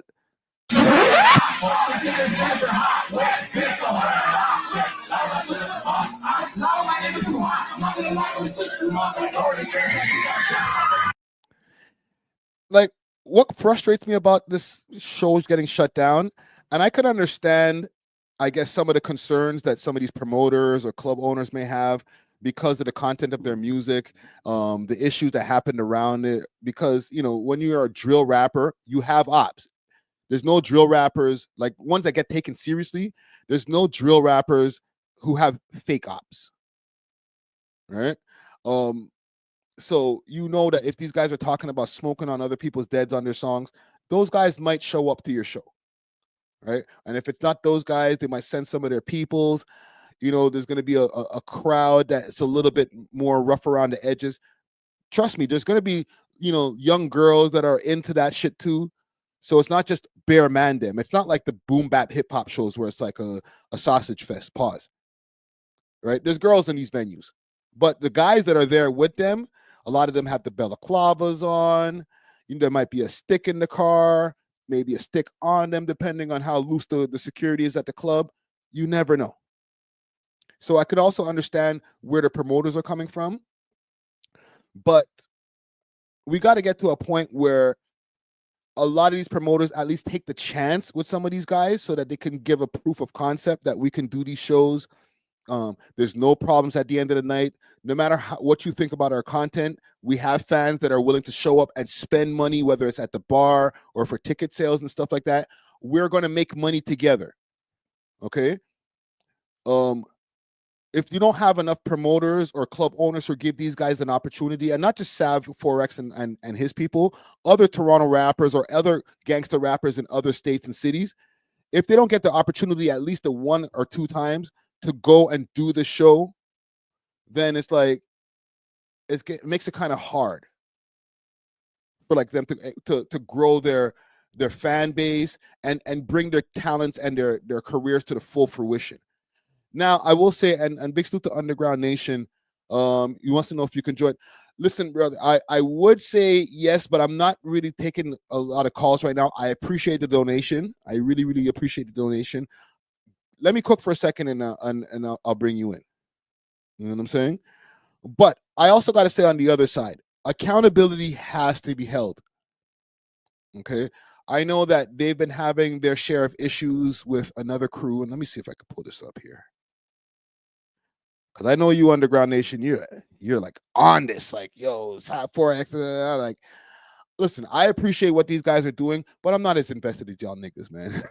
I'm sorry, man. I just want to see them proceed, the inner intricacies of what's going on and who they said what to and who did what remix. To be honest, I don't give a fuck. Just make more music and blow up.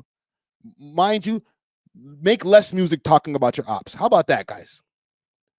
You make less music talking about your ops and what you're going to do to them and the people who, how much the score is higher and blah, blah, blah. And, you know, guess what's going to happen? More promoters will book you. Less shows will get canceled. You know, you're going to have less police presence because they're not worried about the ops coming to spin on your show. Both sides, accountability has to be taken. Promoters taking a chance and y'all niggas cleaning up your act. I see them trying to do it. We're doing the different beats and the disco beats and stuff like that. But at the same time, you got to do a little bit more. I understand the drill is the wave or was the wave, and there's still people who want to hear about people getting killed on songs. I hear you, but we got to expand, bro.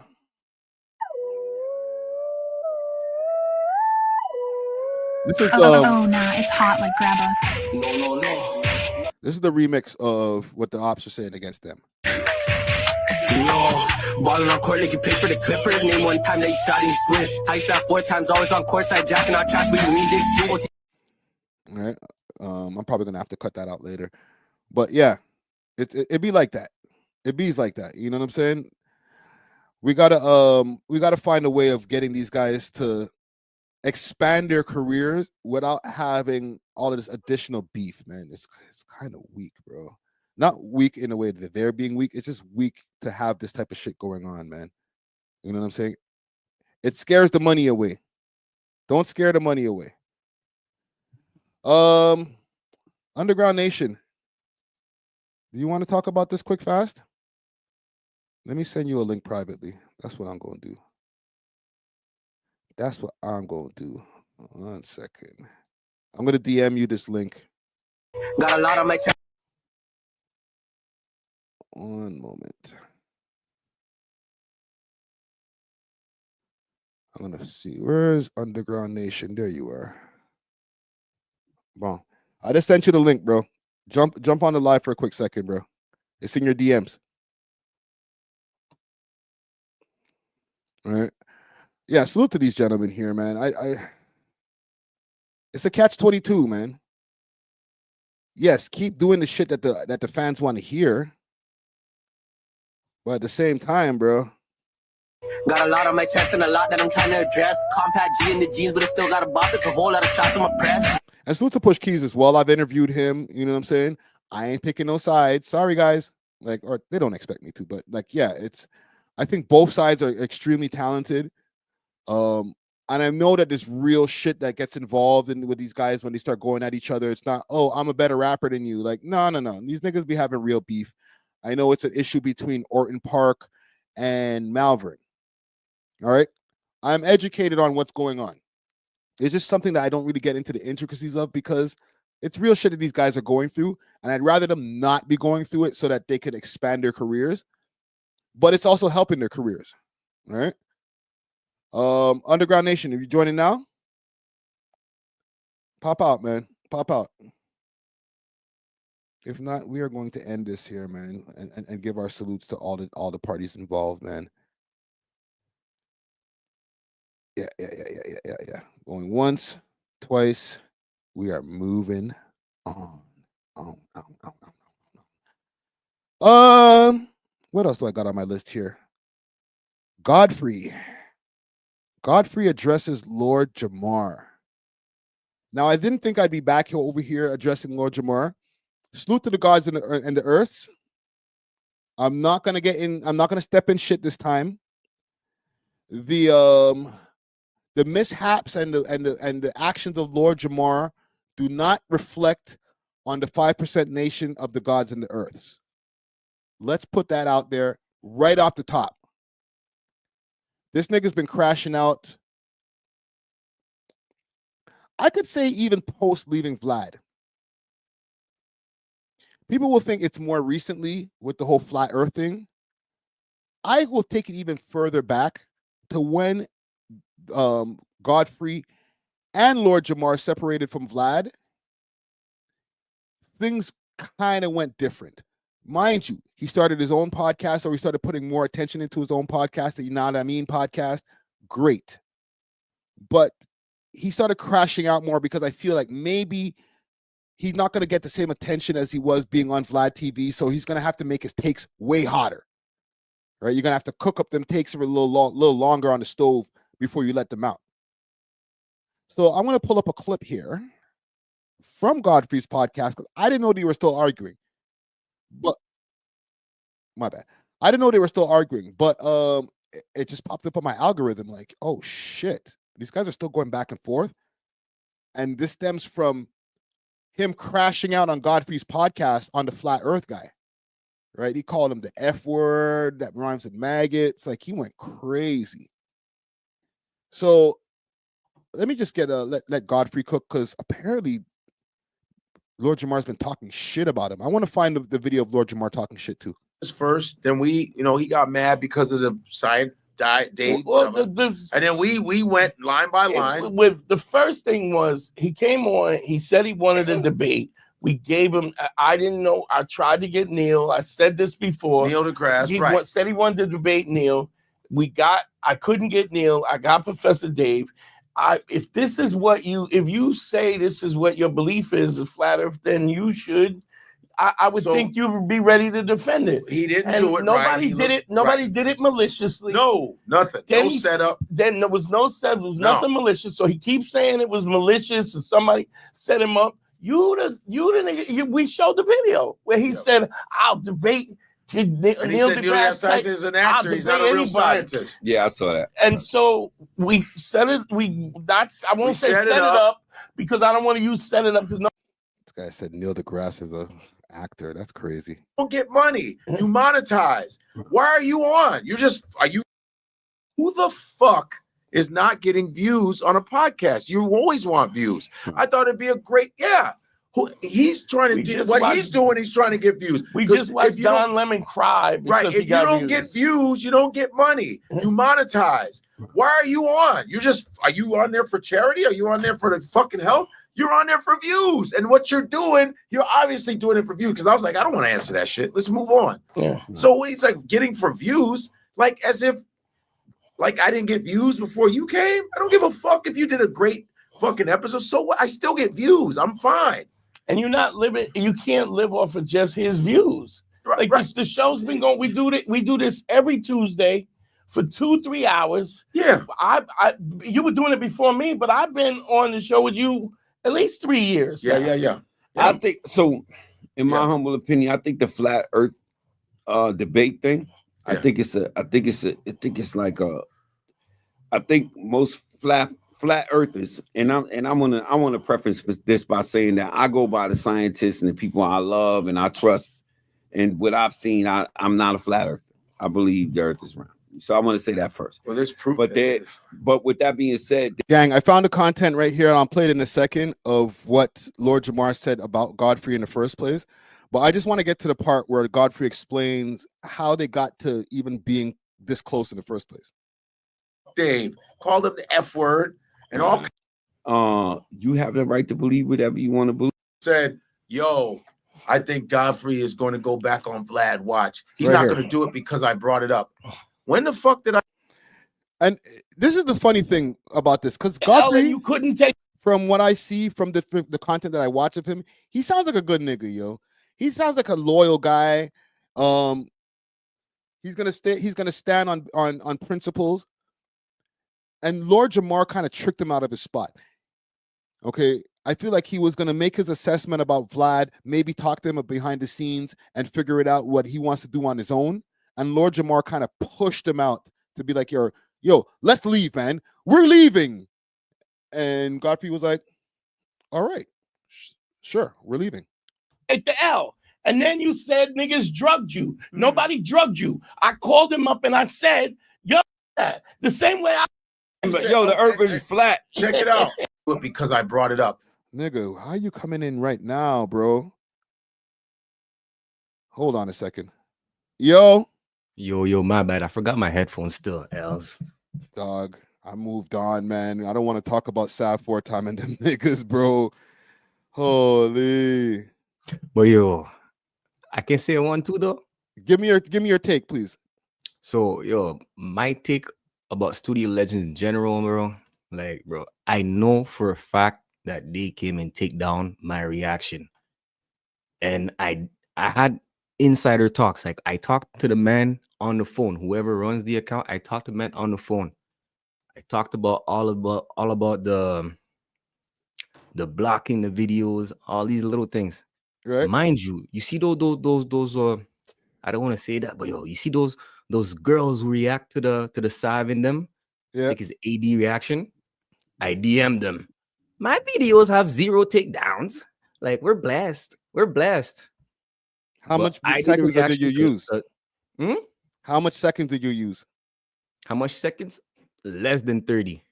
And I was on the shorts. How much seconds did you lose?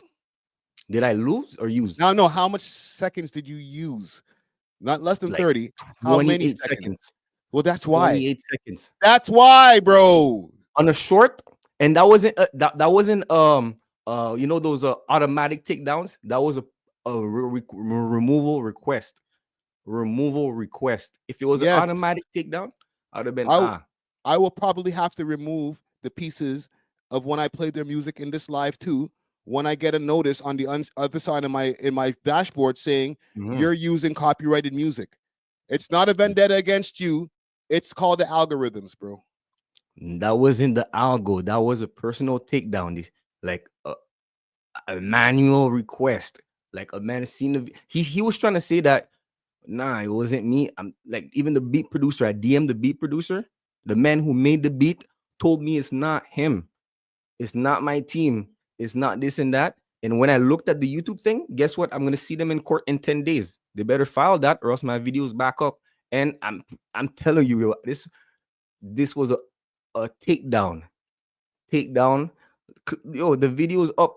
Other like just me and Dream reactions, and he followed both of us. Like Studio Legends follows me and Dream reaction. After the Clippers K reaction, guess what he did? He unfollowed Dream reaction, my boy from the States, and he unfollowed. Like he actually followed me, then unfollowed me, and then DM me. Yo, you get no views. You think mans have time to do this or that, bro? Damn. And even Boro Sound TV, your boy has beef with him. Sorry for airing him out like that. The man's commenting, saying, "Bro, he went out of character for what? For literally no reason. Like he's like, I'm not gonna help you now because you went online and said this and that, bro. Like, what did you say? It was like I went online and said, yo, these guys packed my video and trying to say it's not them, and it was clearly them. I DM'd the beat producer. An American guy just made a remix to the beat. An American guy literally took the beat and made a whole remix. Still up, still running. But mine, Studio Legend decided to take. Hold on. They might have a different agreement. You know what I'm saying? We can't look at the actions of another content creator and be like, okay, well, why can't I get the same treatment? You know what I mean? Including with the girls that you spoke about earlier. I don't know if they whitelisted it for them. They could have let them slide because they're going to get extra promotion off of the amount of views that they get. Everybody's different. You know what I'm saying? I could understand why you get pissed. Let me finish. Let me land. I could understand why you're going to get pissed because it's affecting your bag. You know what I'm saying? These guys. Yeah, it was a takedown. Like it was an automatic strike. It wasn't a suggestion to mute my music. You know, Fab, you know what I'm saying? It wasn't a suggestion to mute the selected part. It was takedown, removal, strike. It was no. And then I even made a comparison with StreamNum. When I post copyrighted thing with StreamNum, they give me the option. They allow it on YouTube, but then they take the views and the money. Right. That's normal. But taking down a creator's video, first of all, it's a push keys. It's not a SavX. Yes, the beat producer, whatever. The beat producer DM me. He told me it's not him. I'm gonna check with my team. Yeah, but he might be right about that. It's not him. It's because when you're using something that has the same metadata. That's how I found him. Is through the email. But it's not them questioning it. It's the metadata. It's the same metadata. So the ID shows. Boom. If it's not cleared, then you're not gonna be able to use it. They can pick and choose who they want to use their shit, especially. But guess what? Complex CD posted a whole bunch of Sav things. Oil, grease, good. Like I said, there's brother. a new content creator I met just the other day. Greasy. This was a takedown. Like it's like I go on YouTube. Let's say I go play my song right now, like on your stream, and then I go home and then I do a removal request. Your whole live is down, and you have a strike. Okay, but I'll put it this way, and then I'm gonna have to move on with my next segment because when it comes to like my content, for example, right? If I put the rights management ID on it, like I check that box off, and anybody uses like a extended amount of time on my content, it's a wrap. You'll get zapped, bro. You'll get threatened. I have a company called Quarterlab that monitors my shit. They're the same company that monitors Joe Button and everybody's shit. That means certain content IDs are stronger than others. So prior to this, and I'm giving information to the audience that I've left behind the scenes for the last couple of months or so. Okay. Prior to that, my content ID wasn't as strong. But now with the backing of Quarterlab, anybody fuck around, they'll find out immediately. All right. And salute to DJ Czar. He did a reaction to one of the Moula first clips from the first Moula first interview from a few weeks ago. He got hit by Quarterlab. Yo, broski, I can't lie. I did a reaction today for, you know what I'm saying? Yeah, you might get hit. You know what I'm saying? Oh, you try to tell me I'm packed? Well, that's what I'm saying. Like, certain companies will protect people's shit and make it where you can't use even over 10 seconds of their shit. My shit included now. But now my confusion is, how do I DM the real original man? And he tells me it's not him. I emailed the email. Like I doxed it once, but that's how I found the beat producer, is by going with the email. Found Yes. him. Like, how would you not know about, Well, like, if I'll something happened, I'll would give you you an not be able to example. go whitelisted or anything? I'll give you an example, right? When I was still controlling the metadata from my own channel, if somebody used a certain amount of time on my shit, you're gonna get a copyright. And when I'll show you exactly, I hate having to do this. Let me do this first before I go into the back end, and I'll show you. You know what it looks like already, but just for the people who don't know what it looks like, when you go into the back end of your YouTube channel, you can see if there's copyright notices. And I've sent notices out to people. I've slapped people with a copyright. Bada boom. Felt no ways. All right. But I'm different. Right. Sometimes people call me a rat for that. I don't give a fuck. But this is like the back end right here, right? All of the notices that you get if people have used your shit. Cheers! And the amount of time of the amount of percentage that's on there. Right? Like, I haven't requested any takedowns on any of these because, one, with this right here, this is something that I took off of Instagram. This is something I took off Instagram as well. So I'm not going to copyright notice somebody for something they took off Instagram. But what about this right here? This is on my own channel, on my own backup channel. Right? Here's the thing. What I can do, and right here, request video removal. Yeah. Now you see that's what the man did to me. Now, if I put one of these out, right, you're gonna see my name, you're gonna see my email address, all of that stuff, no matter what. Okay. Now I'm showing you this. That's in one way. But what also ends up happening is if an automatic request happens because of the metadata that's being used, like YouTube picked up the algorithm and says, oh, that channel needs a strike because they're using too much of this person's content, you're still going to get an email from the same company. You're still going to get an email from Kofi Carmichael, and my email address will be out there and all that. Was a Gmail, it was the man's personal Gmail. Yes, that, like I said, like I just finished saying it, bro. You're still going to get an email and the same information from the same people because it's coming from that channel, even if they didn't make the request themselves. You feel me? The thing I don't understand is that the email that showed, I emailed it, no response, and I emailed I DM'd the real producer, the real, like, Sav, the man who made the Clippers beat. I DM'd him. He's like, nah, fam, it's not me, fam. Like, yo, let me check with my team. Yo, nah, let me know if you can deal with it. But the way you see how you click, like, the thing, and then you, fam, it was a manual takedown because I'm reacting. Let's be honest, I'm reacting to the ops, and they don't want him to be riding on that wave, and then they just cancel it. That's how I seen it.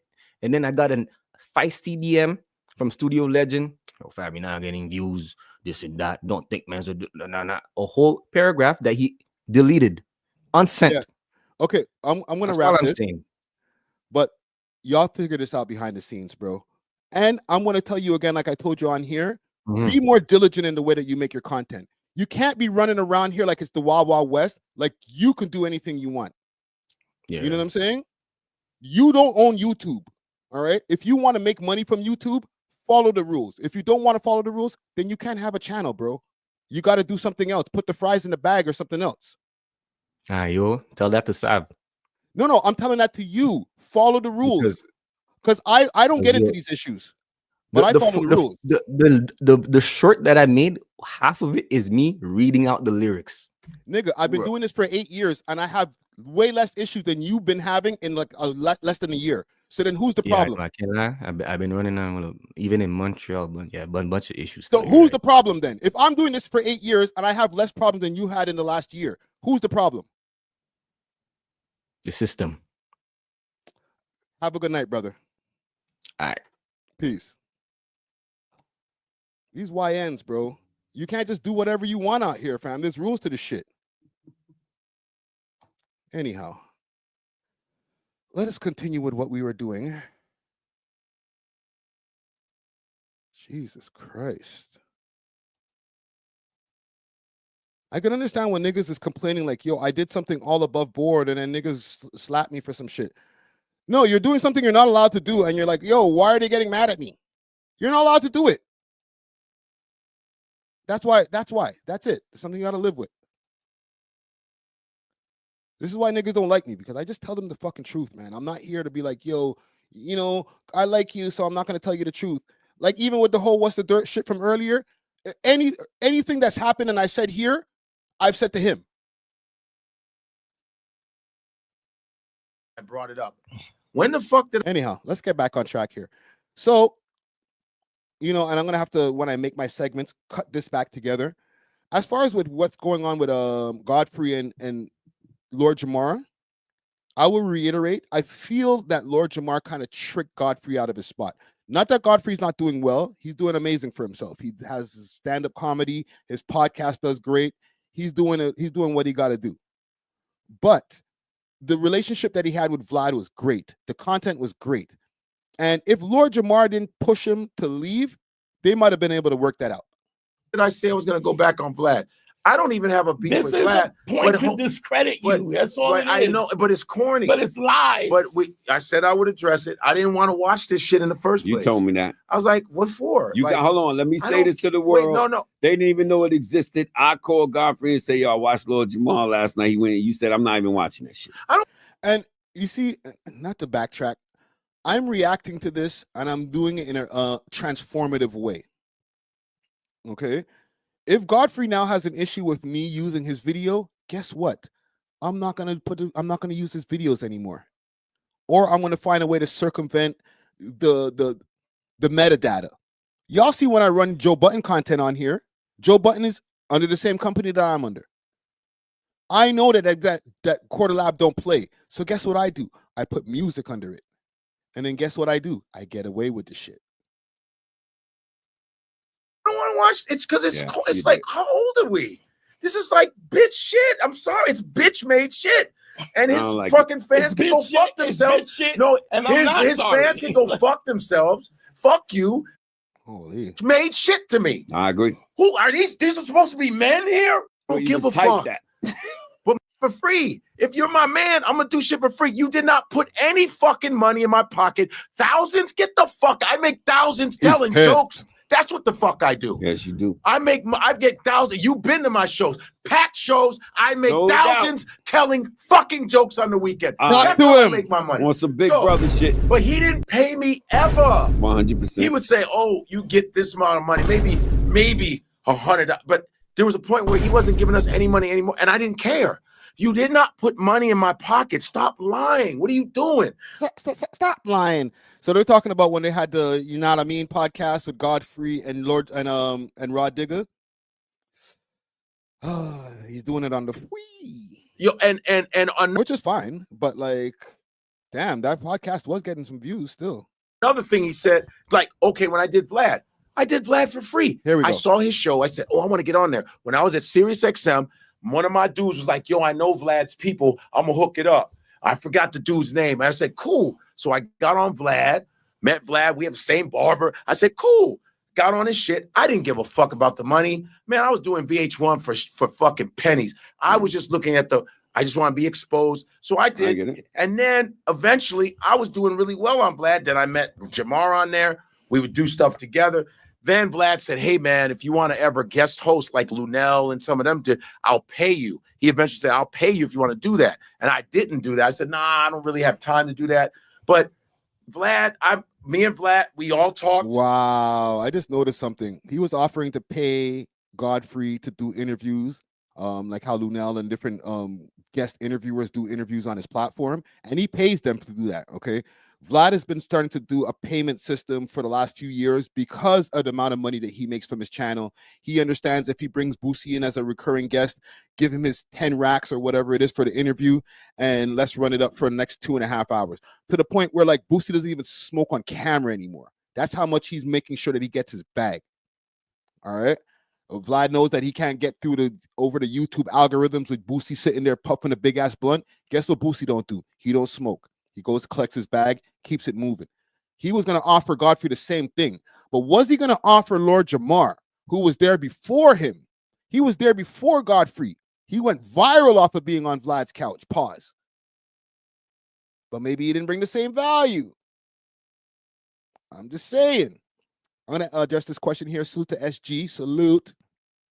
He wants to know, would you ever go on Vlad to do an interview? Hell yeah. I am waiting for that shit. You know what I'm saying? Oh, what's this all here? Alden says Friday. It's a slippery slope. Quarterlab is the worst thing to happen to YouTube. Whoa. Don't diss the team, fam. Holy. Damn, bro. I'll put that in the mental Rolodex, though. Then here's what happened. During the COVID, I did Vlad on Zoom, because we couldn't go into the studios. And I was doing a new video with Vlad, just trying to stay relevant. I did my thing. Vlad called me and said, hey, man, is everything cool? Hey, I man. said, yeah, everything's cool. What's up? Like, I didn't know what was going on with this whole minister shit. I didn't know. So then people were DMing me, man, you gonna still be tap dancing for Vlad and shit. Fuck that dude. And I didn't know what I was like, what the fuck's going on? Then Elijah Farrakhan sent me a voice DM and said, beloved brother. Shout out to Elijah Farrakhan. He said, Elijah Farrakhan, he said, brother. When he said beloved, I said, shit. He said, beloved, listen, we would like to talk to you, the minister and all of this. We would like to talk to you respectfully. We love what you do, brother. We are on your side. And, being from Chicago, I used to go see him. I used to go to the Savior's Day when I was 18. Yeah. So they go, brother, we would love to talk to you, blah, blah, blah. So Rizza Islam had my back, whatever. Then West Coast Cam from LA, he's the muscle of FO. He goes, yo, God, he makes me a video, say, Godfrey, man, we fuck with you on the West Coast. Yo, we got to talk to you. Then Royce the 5'9", then my son, the general. They were all DMing me. I said, what is going on? So then when I found out what he did, me and Lord Jamar was like, yo, we got to talk to, we called Vlad and talk to him about it and say, hey, man, why don't I think you should give the guy, Mr. an apology, blah, blah, blah. And then he was like, well, I already gave an apology. We said, we read the apology. You issued it like you were fucking Walgreens, man. It was like a company. We're sorry that this happened. Terrorists. Yeah. And then he said, well, I want to sit down with the minister. And everybody was like, who the fuck are you to want to sit down? We don't even get to sit down. Oh, don't get me wrong. Vlad has to take accountability in this too, because he was not trying to back down. He wasn't trying to apologize. And not to say that like he needs to bow down to the minister, because I feel like Vlad, he feels how he feels about Minister Farrakhan. He feels that Farrakhan has said some very anti-Semitic things, and he's taking offense to that. So I get where his stance comes from. But as far as what happened with this, I really feel that Godfrey might have been on the fence until Lord Jamar was like, come on, we're leaving. And he was like, all right, I'll go over and do a podcast with you and Rod Digger. All right, we're doing like, and listen, they're doing more than me. But, we did like 5,000, 10,000 compared to like the 100,000 views that Vlad was giving him per clip. The amount of different amounts of gigs that he was getting off of being on Vlad TV. He could have worked it out, especially for their relationship to end up to where it is now. I don't know. It was a bad trade-off. Vlad for Lord Jamar. Yeah. Y'all might call me a sellout, but I would probably have picked Vlad. I'm sorry. Maybe I'm a piece of shit. Maybe that's what it is. Maybe they're right about what they say about me. I would have went Vlad. Yo, bro. Just apologize to the minister, man, and let's get back to work, bro. Like, come on, man. Like, don't leave me with Lord Jamar, bro. Channel all dusty, looking sick. Come on, fam. Whatever. So that happened, and then he stood on 10 toes, and then Lord Jamar on the phone said, you know what? Fuck it then. We gonna go our way, you go your way. And I went with him. I said, yeah. This because I thought he said Lord Jamar on the phone said, yo, we're leaving. Okay, me and Godfrey are out of here. It was the right thing to do if he's not going to apologize. And then I said, Nick Cannon apologized when he insulted your people, when you felt insulted. When Nick Cannon, they all apologize, but you can't apologize when it comes to our leaders. That's a good point. Somebody asked you, and salute to Jason, based it. Said, Friday, how are you getting away with running the video like this? I'm using it in a transformative way in a reaction form. All right. Hey, Godfrey might not like that, and I might have to cut the pieces out of the video later. It's something that's happened multiple times, but it is what it is. You can't apologize. I don't give a fuck if it's Al Sharpton. You know, it's a black man. And so you're making money off of us, but you can't apologize to, you know, when in this situation. Right. All we're good for is so, you know, for them to get to the whole flat earth thing, I felt that there was an undertone that was been bubbling from time. You know, maybe on both sides where, and I'm going to put a like on this video. I'm not even subscribed to his channel. I'm a piece of shit. Where, you know, there's some animosity that was being felt from Lord Jamar, because even though, and this is just my speculation, even though Godfrey went with him, okay, we're leaving Godfrey. F Vlad, we're out of here. Godfrey went with him. Godfrey has been able to flourish. He's doing his thing. He started his own podcast and started running laps around Lord Jamar's podcast, to the point where Lord Jamar started becoming a guest on his podcast even more to get his views up on a Yanato Mean podcast. Right? He kind of turned the tables. Godfrey wasn't available for all the episodes of the Godcast.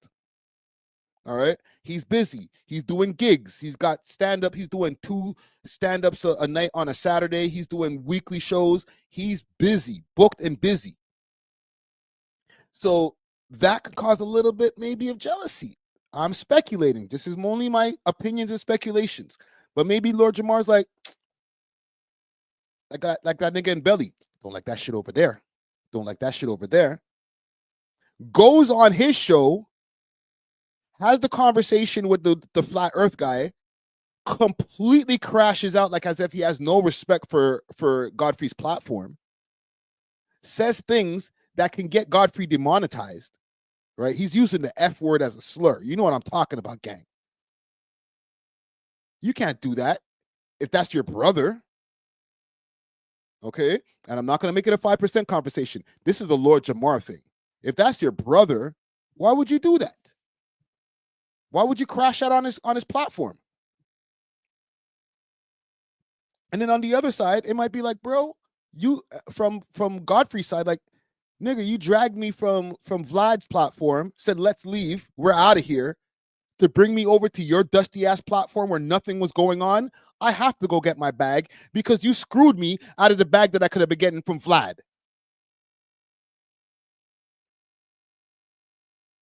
Right? So it didn't take this flat earth shit for, I think the flat earth was the straw that broke the camel's back. But there's been a little bit of an undercurrent of probably animosity on both sides between both gentlemen. Let me just play a little bit of what Lord Jamar had to say originally, just so we can bring it full circle. And look how he titled it. Oh my God, I could already hear the bad audio. Tether tantrums. Godfrey and Lazy Legs expose themselves as tethers. As the tethers they are. Jeez, two tethers in one title. It's such an elegant tune. Just the remix. Let's address the elephant in the room. Let's go, man. Let's address it. Sit on down. Shit on down. I swear to God, when this nigga sees me, he's gonna want to punch me. What's good, family? Welcome back to the God Pod with Lord Jamar. I am he. He is I, and I am him. Yeah. If you think you ran me off, you're out of your motherfucking mind. Okay? Either I'm gonna get tired of you or you're gonna get tired of me, god damn it. One or the other. Don't worry, we're already tired of you, bro. Ain't going no mother. We beat you. We got to the finish line first, man. We're tired of you. And And no, nobody checked me on anything and well, all this nonsense you talking about. We're gonna have a discussion about that on our own time. Yeah, amongst the gods. But I stand on my square. What? Hold on. Did I miss something? Because he got kicked out of the nation of the gods of the earth. Right? From what I've been told. I don't want to make it one of those issues. I'm not trying to step in shit again. But I was told on the live stream that we did that they're excommunicating him from the nation. In Allah's paradise, Neptune, New Jersey, technically, but the area is Allah's paradise. And we had a great time out there. Shout out to Born King. Me and the god Haji, you would know him as Grand Poobah. We went out.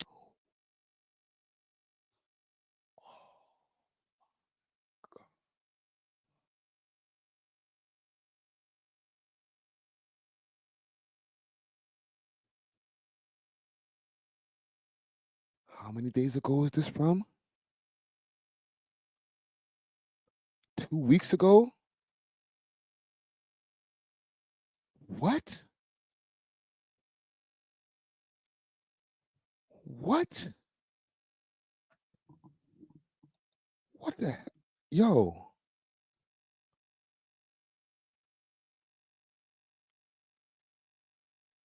One month ago, 5% Nation convo got heated. This is the short that I put out from it, but the full thing is probably like, yeah, a month ago. Oh. Born King. Paradise. Okay. Peace of God on earth. February 22nd, that is the Father Allah's physical degree. That is his physical born day. Listen, man, I didn't want to get into a 5% conversation, but I did have a conversation with the gods, right? Salute to Imp, right? Infinite, shit, I don't want to mess up his name. I think it was Infinite Supreme. My bad. I'm tongue twisted today. Celebrated his born day. Salute to Born King as well. Though that's my people from over here. Okay, he connected. He got at me right away when I had my rant about Lord Jamar, and these gentlemen advised me they don't really mess with what Lord Jamar has been saying. This is from 2 weeks ago. I gotta address it. Out in I can't leave Allah's paradise, Neptune, New Jersey, technically, but the area is Allah's paradise. And we had a great time out there. Shout out to Born King. Me and the god Haji, you would know him as Grand Poobah. We went out there to kick it with the gods. The god Born King invited us out. And it was a great time, man, to be with the family.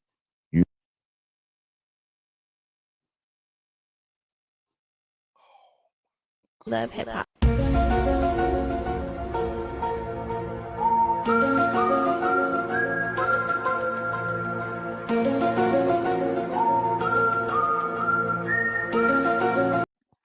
What is happening?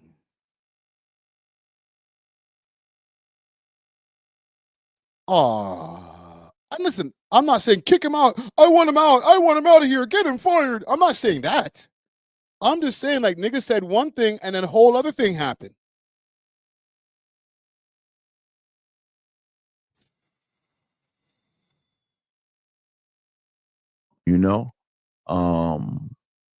What did we have this whole thing for? What did I need to get corrected about your mans and them? I understand I said some things wrong, but you guys condone of this guy just moving around, just making y'all look crazy? What did you guys have a conversation behind the scenes? There's a video that I need to see that needs to be brought to my attention of, okay, he explained himself about the whole flat earth thing and how he was spazzing out and how he's been making the gods look crazy with his antics. So now we're cool again. Maybe I missed that video. Please put me on if that video exists. Or if it was a BTS thing, fine. But I got dogpiled for this nigga right here. Yeah. I know some of y'all who have been on a campaign to think that you're, you know, I don't know, gonna neutralize me in some way. I know y'all was nigga, me. Mad. I'm not mad. I know. Actually, no, I'm kind of pissed. Like, yo, you got me, Lord Jamar. You got me, bro. I am kind of pissed still. And I'm not pissed at during the nations of the gods of the earth. That's fine. Do your thing. I just don't like the non-consistent energy. Yeah, we're going to get rid of this nigga, bro. Yeah, he can't be around just making the gods look bad. Oh, yeah, yo, link up. All right. Oh, y'all was big mad to see me there. But the real God. This is the part of the content I didn't expect to have. Okay, this is not on my list. It's not on my list. I was here to talk about Godfrey. Here we are. To know what time it is. The real gods love me. And no, nobody checked me on anything and all this nonsense you talking about. We're gonna have a discussion about that on our own time. Yeah, amongst the gods. But I stand on my square. Okay. So let's go. Y'all motherfuckers thought you had me, but no. I'm here. I'm still strong. I wasn't really that invested, bro. I wasn't like, yo, let me go check back. Yo, gods, did you guys kick him out yet? No, I moved on. Sorry, gang. I be moving on, man. I'm sorry, bro. A lot of times people be like, yo, Friday, why don't you check back? Even with the whole Curtis King thing earlier, I just be moving on. We got more content to make. I didn't check back on what happened with you, Lord Jamar. I'm finding out right now. Right? So yeah, I know you mad. No. Like right now, but I wasn't thinking about it until now. Shit. This is crazy. Flat power. This nigga said, shout out to all my Flat Panthers. Wow. Bro. He's rubbing it in now. The gods accepted me back, and it's flat powers. Shout out to the Flat Panthers. All right, bro. Niggas is just making up their own rules now. If niggas could do whatever they want, bro. It's fine. It's fine. Nobody call me. Nobody DM me about no bullshit like Friday. What are you speaking on the gods? No, I'm speaking on your mans and them that you just let do whatever they want and then just give them the pass. All right? I don't even care about Godfrey no more right now, bro. Holy shit, man. Niggas is like, well, how could you? Wait a minute. But Lord Jamar, though, we don't worry about him. You know what I'm saying? Let's talk about you, Friday, and the way you're disrespecting the gods, you know? But we'll deal with Lord Jamar later. Yeah, don't worry about it, Jamar. Don't worry about that idiot Friday. We checked him. We checked him for you. That's what it looks like now.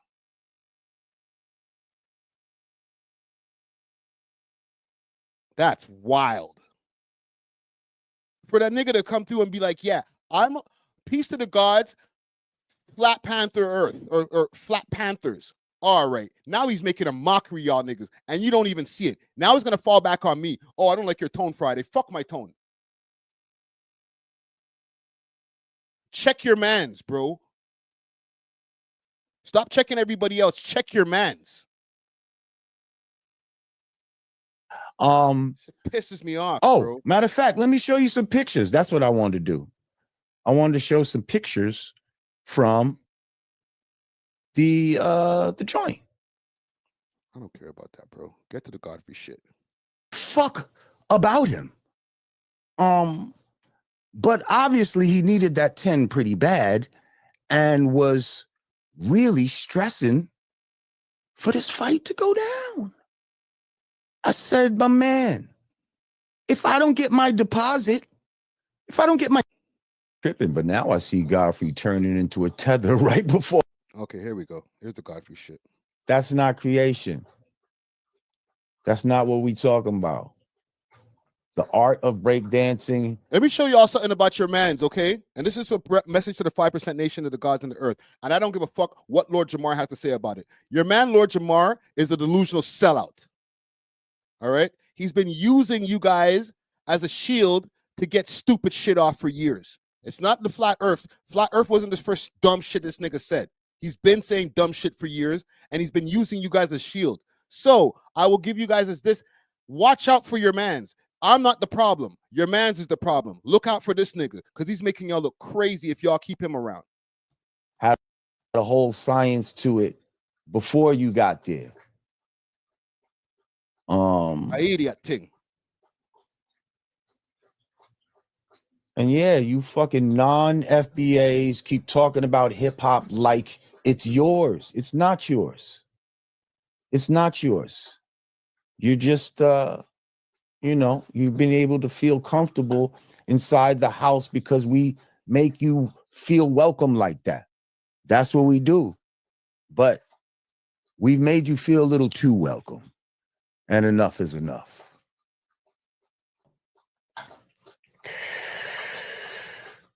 Maru Davis, I thought Lord Jamar was tripping, but now I see. And keep in mind, Godfrey's a tether because he's of African descent. I don't remember exactly what country in Africa he comes from. I know he's not Ghanaian. I think he might be Nigerian, if I'm not mistaken. So, you know, it was all good just a week ago, but now that we're not friends, you're a tether. All right, bro. Thank you, DJ Zara, aka Borough Sound TV. It says Nigerian. Yes.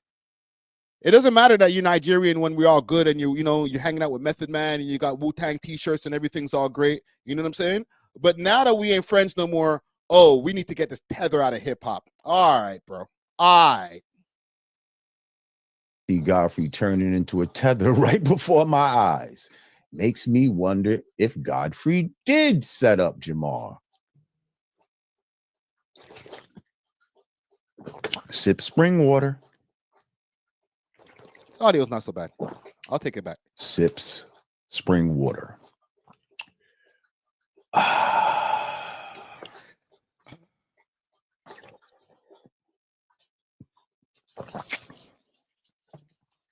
He said, "Bust a freestyle. You ain't scared, nigga."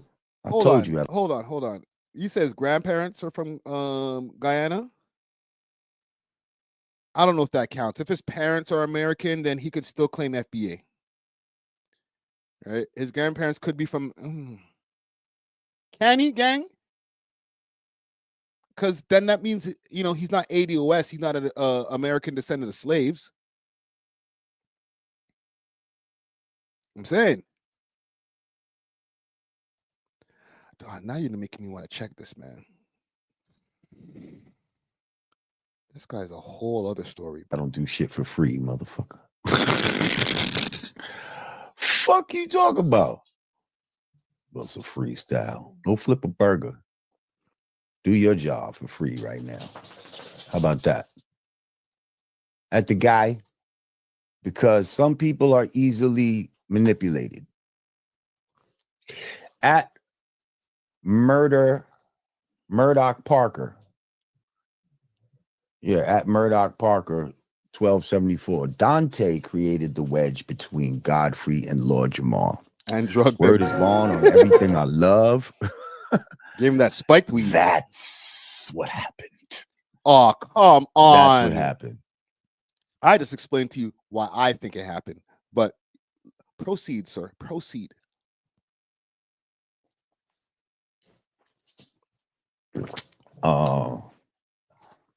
And it's just sad that the homie went with it like that. You know what I mean? Sad. He acted like, I lost money in this. Man, I lost money fucking with this shit. And what's crazy is I've put money directly in Godfrey's pocket. Oh, he here ain't we never go. put no money in my pocket. Here we go. Like, since he's known me, I've put a few $1,000s in his pocket. Directly. He can't say that. He can't say that to me. Friends. Really? How many of us have Really? one? With friends like these, don't need enemies. Eternal Love said, fighting the crackhead only benefits him, Jamar.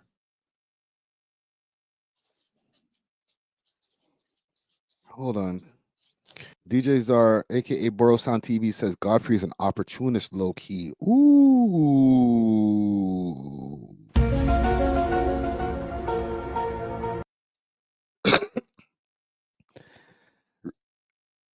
Expound, please. I can send you the link, family.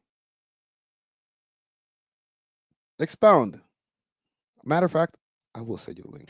What the crackhead inside of him? First of all, Lazy Legs got a lot of internal demons. Called that him he needs to lazy fight. legs. And I keep saying this. Disrespect. Why does he want to fight me? He needs to fight the urge to He's gonna make a fat joke. Fat joke on the way. assault people. He needs to fight the urge to, hit people up with FaceTimes. I just DM'd you. While he's fucking naked, jerking off and shit like that. Pause. Hey, yo, go stand in the corner, bro. Flag on the play. Oof. Hold on, let me read this comment here. My bad, gang. Bro Sound TV says he knows what's gonna work for him and his audience. I think he was trying to build FBA audience through Jamar, and a lot of his fans were white people or African. He said he's driving, so he can't pull up right now. Points are being made still, though. I can't lie.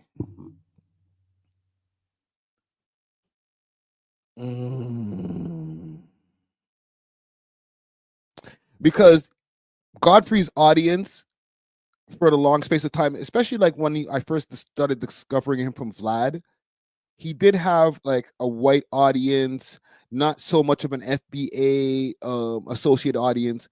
I also feel like Vlad helped with him showing how much of a hip hop head he was on Vlad TV. That helped him to get some of those interactions, like with him meeting Method Man and all these different things.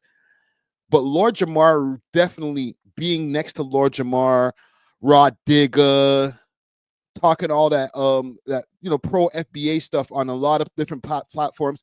Lord Jamar being a 5%er, it definitely helped him to build up that FBA audience. Not gonna lie. They both benefited from that relationship. All right. Alden says, no, he can't claim FBA Friday. Your lineage has to go back to slavery to throw up the set. I get this. I just wanted to make sure that we, put this into the ether so that anybody else can comment on that. I know this, right? From one, it's like, okay, your parents are from the Caribbean or your grandparents are from the Caribbean. Like, all right, you're Caribbean, bro. You know what I'm saying? You're Jamaican, you're Guyanese from what people are saying here. You know what I'm saying? So for him to be waving an FBA flag so crazy, if he has Guyanese grandparents, yes, your parents are born in America, but you're a Guyanese boy. Lord Jamar, you're the Guyanese. Just got it. I'm sorry. You a tether, my nigga. Fight shit like that. That's the type of shit you need to fight. Okay? Instead of talking about fighting me.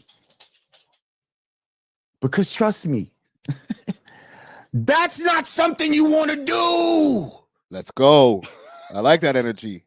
I know you believe it is. I know you think you've been training and all this type of shit, and you think you got some boxing knowledge. You have no idea where I might be at, but you believe in your mind that you got some shit on me. Trust me. Hold on. Lord Jamar's taking off fades. That's what's happening right now. I'm gonna have to go to the gym and get my boxing training on if I bump into this nigga. He's accepting all fades. No ducking. The only ducking he's doing is dipping the punch and giving you the uppercut. I hear you, bro. Loud and clear.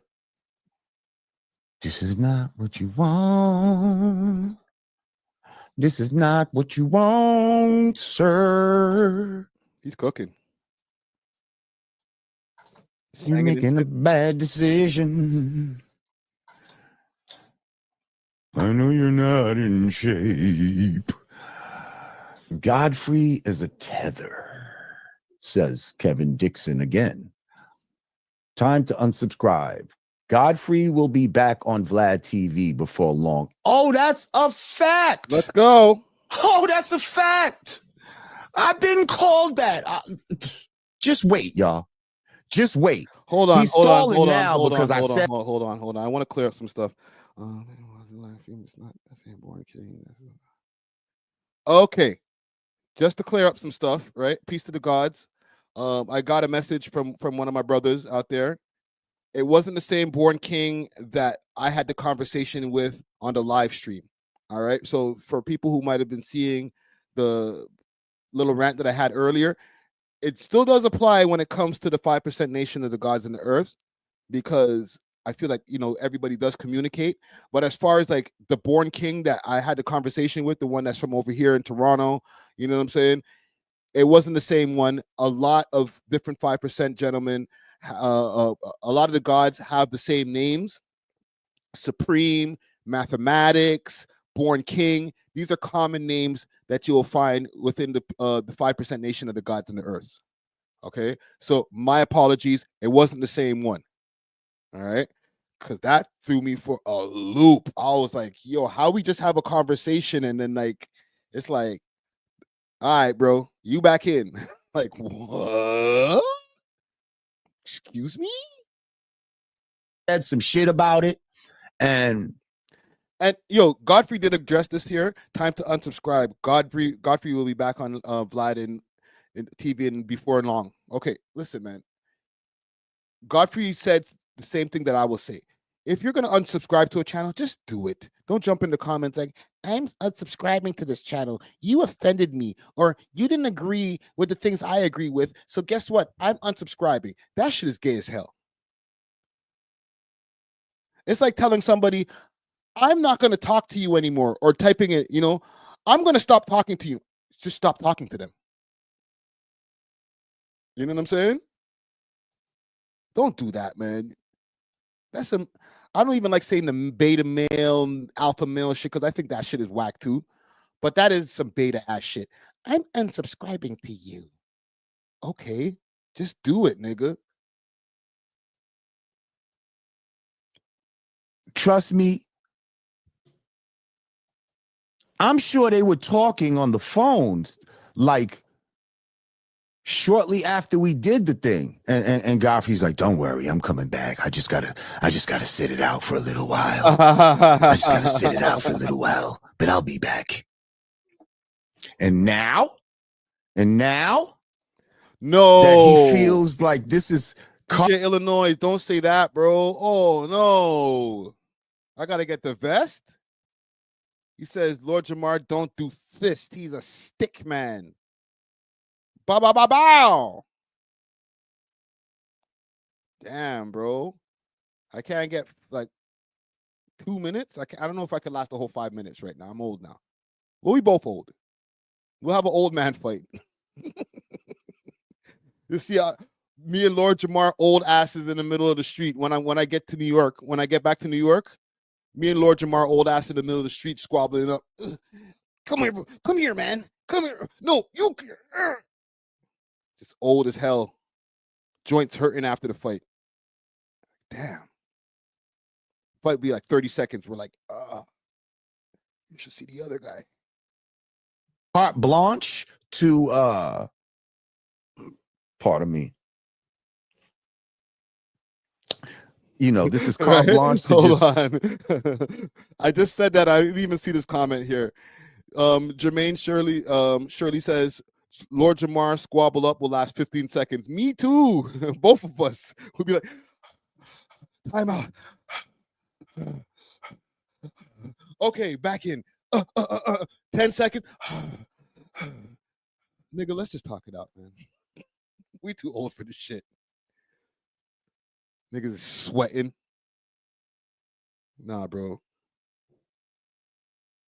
You see 250-year-old man in the middle of the street squabbling up. Get with my enemies. Grays flying all over the place. Oh, he's going on, Vlad. They probably already taped it. They already taped it, or they're fantasizing about taping it right now. They're just trying to schedule it and shit. Are you going to be in LA anytime soon? I'd rather you come out here. We can go to dinner and all that shit. Got him. But now that I'm saying, I just kind of said that still. Godfrey does want to go back. So points are being made right now with Lord Jamar, okay? The Guyanese boy here, Guyanese boy. Points are being made. In this, it kind of messes it up for him because it's going to make him look bad if he do it. It's going to make him look bad. And he's going to be dumb enough to go in there for free probably too when Vlad pays niggas now and shit. You know what I mean? But whatever. Enjoy. Gucci Ghost 33, thank you for this comment right here, because he says he's upset that bro's getting Vlad money is crazy. He's not even upset about that. It's just the potential of him actually maybe he might go back on Vlad. Yeah, I knew it all along. There's no plan. Nobody's ever said anything publicly. I don't know if there's any conversations that's leaked from behind the scenes. It's just the thought of him going back to Vlad. Oh, see, this is what you want. A nigga in the comments said it, and this nigga went on a rant. It's good content creation. I ain't mad at him, but still, I don't know, man. He still might go back, though. If we see Godfrey back on Vlad, and let me ask you guys a question here in the comments before we get off this segment, because I feel like I spent too long on this now. Would it be okay, and we'll do this, 1 in the chat if it's okay if you see Godfrey back on Vlad TV, 2 in the chat if he's canceled. Okay? 1 in the chat if you see Godfrey in the thumbnail on Vlad TV, Godfrey on Lord Jamar issues, or Godfrey on what happened with Diddy, and we get to see Godfrey back on the Lord on Vlad TV on a regular basis. 1 in the chat if you're cool with that. 2 in the chat if it's like, nah, bro, you out of here, bro. You're canceled. Because, like I said, I'm not the best example. Maybe sometimes niggas call me a sellout. But I'm okay with seeing Godfrey back on Vlad TV. If I was in the chat, I'd be putting up a 1. Straight up.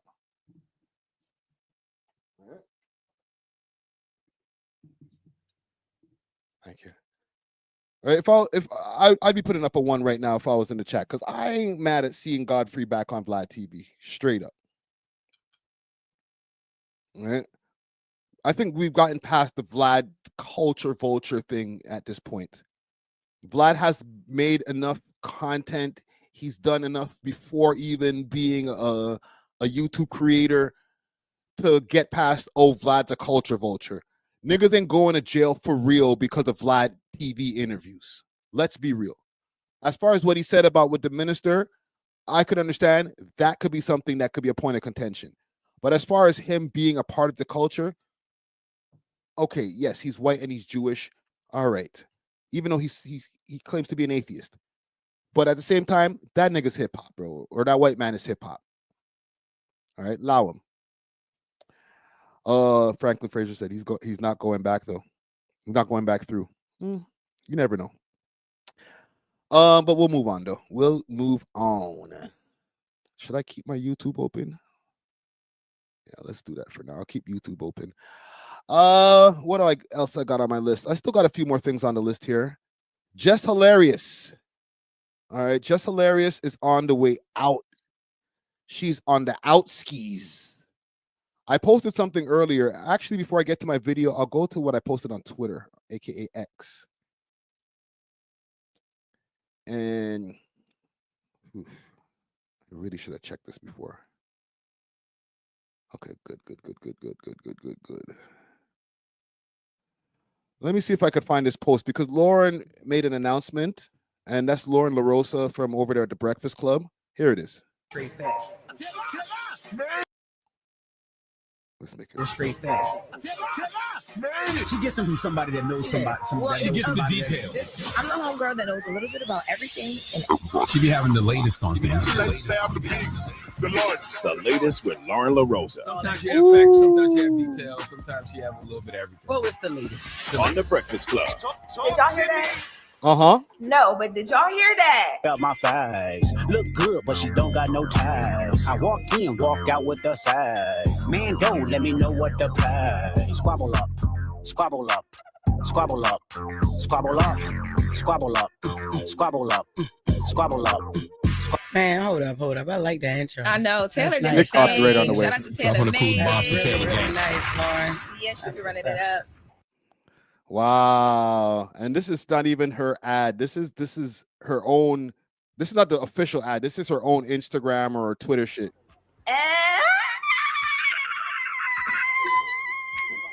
Uh-huh. It's the latest with Lauren. The latest with Lauren LaRosa. The battle of hosts on the Breakfast Club. Wow. I feel like they're secretly trying to piss Jess off so crazy with the moves that they're making that it's like, you know what? I quit. You guys are treating me like a redheaded stepchild. Get me out of here, man. Charlamagne, I thought you were my friend. Just disrespecting her all left, right, and center. Like, God damn. Leave Jess with some dignity, bro. How you give... Yo, she went on maternity leave. And during that space of time of going on maternity leave, this girl just went and swooped your job, fam. The audience turned against you. People who were originally like, yo, we love Jess. She's the greatest addition to the show. Angela, who? Now they're just like, Jess, who? What? Oh, man. Salute to Corey Holcomb. He's had, I guess, some run-ins with Jess because keep in mind, and Corey Holcomb, popular comedian, all right, great YouTube show. He's had his dealings with Jess Hilarious in the past. And, you know, because Jess Hilarious is also a stand-up comedian, I'm sure they've had their back and forth. They have a history. So he made some commentary on this as well. On you getting the chance to show your talent. Because that's all you got to do is show your talent. Because that motherfucker who was on there with you is talentless. Hey, y'all, check it out. Be careful. That's what happened. Remember Cardi B went on the Breakfast Club? Oh, yeah. Check the shit out that bitch. Everybody be talking about when, what's the other girl who checked on the show? Talking about the old. Less Hilarious got checked definitely by at least 2 people. Less Hilarious is crazy. What's the other girl, the ghetto girl who, Sukiana or no? the other one who did the song with her? The girl that's out, Sexy Red. She wasn't really feeling her. She wasn't really feeling Less Hilarious. Right. But I'll be like, no, old girl wasn't playing with her at all. Right. Cardi B. Yeah, Cardi with the business. Cardi checked that bitch like, bitch. She's great. I love you. I'm sorry, Cardi. He's funny as hell. Cardi B wasn't playing with her. She wasn't smiling at all. Sexy Red said something, but she was trying to be cool. Like, we could do the show, but this motherfucker right here. Les, you shouldn't have had another baby, but since you did, and you might not be on the Breakfast Club no more, take a naked picture with your baby again. Oh. I ain't gonna say nothing this time. Corey, take it easy on her, bro. Promise you. You know what I'm saying? But you be the baby. First of all, let me get this straight, D. Because I don't want nobody to think. I know, look, in my life, can you imagine? I am very comfortable with the vagina that's been given to me. I actually look up while I'm driving all the time, and I say, God, thank you for these hoes I'm fucking. I am very grateful to God for the pussy that is bestowed upon me. Okay, we'll fast forward a bit. shit to do. How did you do that? He had to have taken a picture of it. I've never seen the pink in my ass, but I know it's back there. The pink of my ass is next to my heart. So that are the people on this planet who should get the most leeway when it comes to disrespecting them. If you disrespect your parents, that means it should be to the point where it's just, well, fuck it then, blah, blah, blah, blah, blah, blah, blah. You know what I'm saying? Yeah. And where is that point at?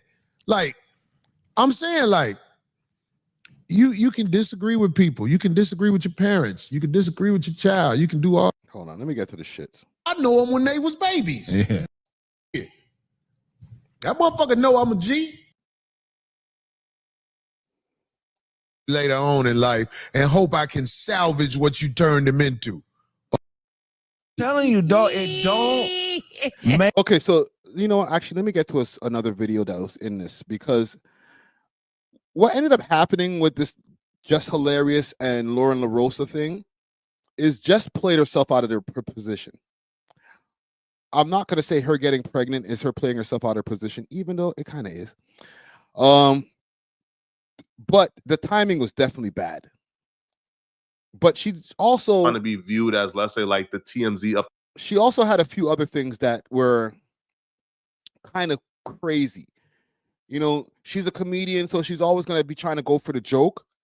But some of the things that she's saying on a commercial radio station is just not going. And it's not even just on the station. You can't say certain things on your own Instagram or stuff like that. So when she had the issue with the trans community, that didn't bode well for somebody who's working in a corporate environment. But she recently had a new beef where something she said kind of was a little bit not appropriate, and it's making it easier for them to go and find somebody else to fit the job. Let me see if I can find it here. On air. It doesn't sound like Just Hilarious want to be her friend. I played the audio yesterday. Hold up, be quiet. Rihanna for a long time. Let me see if I can find it here. Hold on. Scrolling through. Just okay, so right. People look back and they seen she was on her phone the entire time. Armand Wiggins pointed out exactly what everybody was thinking in the short clip. He stated, I hope they figure out whatever it is, because ain't no way I got Wendy Williams up there a day after her psych exam, and I'm on Instagram while everyone doing the interview. I like Jess, but she's clearly checked out. I'm not sure if she's having fun anymore. So she was literally doing the interview, and she's there scrolling through her phone on the gram, and you can see that she was on the gram from here, not like in an important phone call or something like that. Like, she was on the gram just scrolling while they have Wendy Williams in the building. Monty. And you could say since Just Hilarious been back, bro, even on the first day, sunning her by telling her to get up out her seat, airtime, bro. So I want to say to old girl Lauren, I hope that you get the job, and I hope Less Hilarious has to open up a OnlyFans with that bionic ass body that she bought through robbing the people, perpetrating talent. Cause I want to see you doing bad, because I ain't gonna even lie, Les. I don't want you to be poor, but if you're poor, it'd be easy for me to you and look at you while I'm washing up in your sink. I ain't even gonna lie to you. All jokes aside, yo, show they'll go a tad bit too far, right? From her to another woman and like pulling up comparisons. I just feel like, you know, that's feminine. Damn, who Les look like right there? She got the. Hold on. There's a part of this where he gets to something specific that she said that kind of screwed her over. Maternity leave. But don't get pregnant the first month you get hired. So as Corey is about to touch on, that's the. It wasn't here. It was right around here. Which they cast the best. They picked the person who, you know, who performed the best. And I do believe that Jess Hilarious, for the most part, performed better than anybody else who auditioned. But the thing is, as Corey Holcomb is about to get to, getting knocked up or getting pregnant when you start a new job, it's like, what are you doing? Right? Like, at least stay to where you are concrete and solidified. It's not here. I'm probably not going to find it. Who cares? But there was something else that she did. Is it here? So she now does the news, and Jess Hilarious sort of looked displaced on the Breakfast Club, and she looks uninterested. People were calling her out today. There's something that she did that made it easier for them to push her out. Or here, scrolling on Instagram during a Wendy Williams interview. Anything. Brick baby. Or I wish that Corey didn't do that, man. At the Breakfast Club, especially for a radio station. But, you know, I don't think that Jess Hilarious should lose her job, you know. I think her scrolling on Instagram during a Wendy Williams. We need to get to the bottom of this, man. Because for them to just switch spots like that, that's egregious. I would be offended also if I was Jess Hilarious. For her to check out on camera like that, she's probably gotten some punishment behind the scenes. They probably said something to her, especially in such a high-profile interview with Wendy Williams. Like, you can't just be acting like the cameras are not on you. I know it's a radio show, but it's also a YouTube show.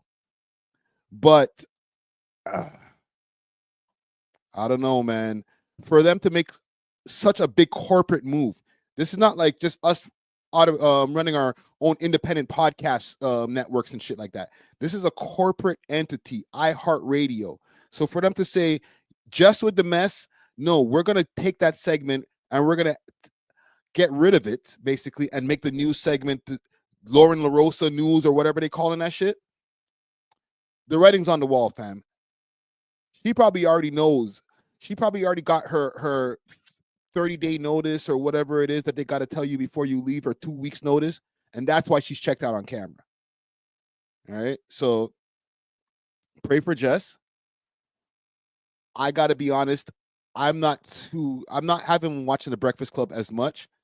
And to be honest, part of the reason is because when I watch the news segments, when I used to watch it back in the days with Angela Yee, she was on point. Angela Yee was their best. She's irreplaceable. Okay, she read properly. She had her great points of view on different things. She had the whole spicy hot takes. A lot of different.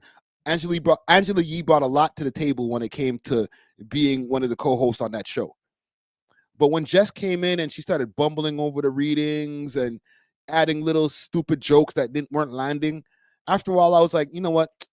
I'm gonna have to check out.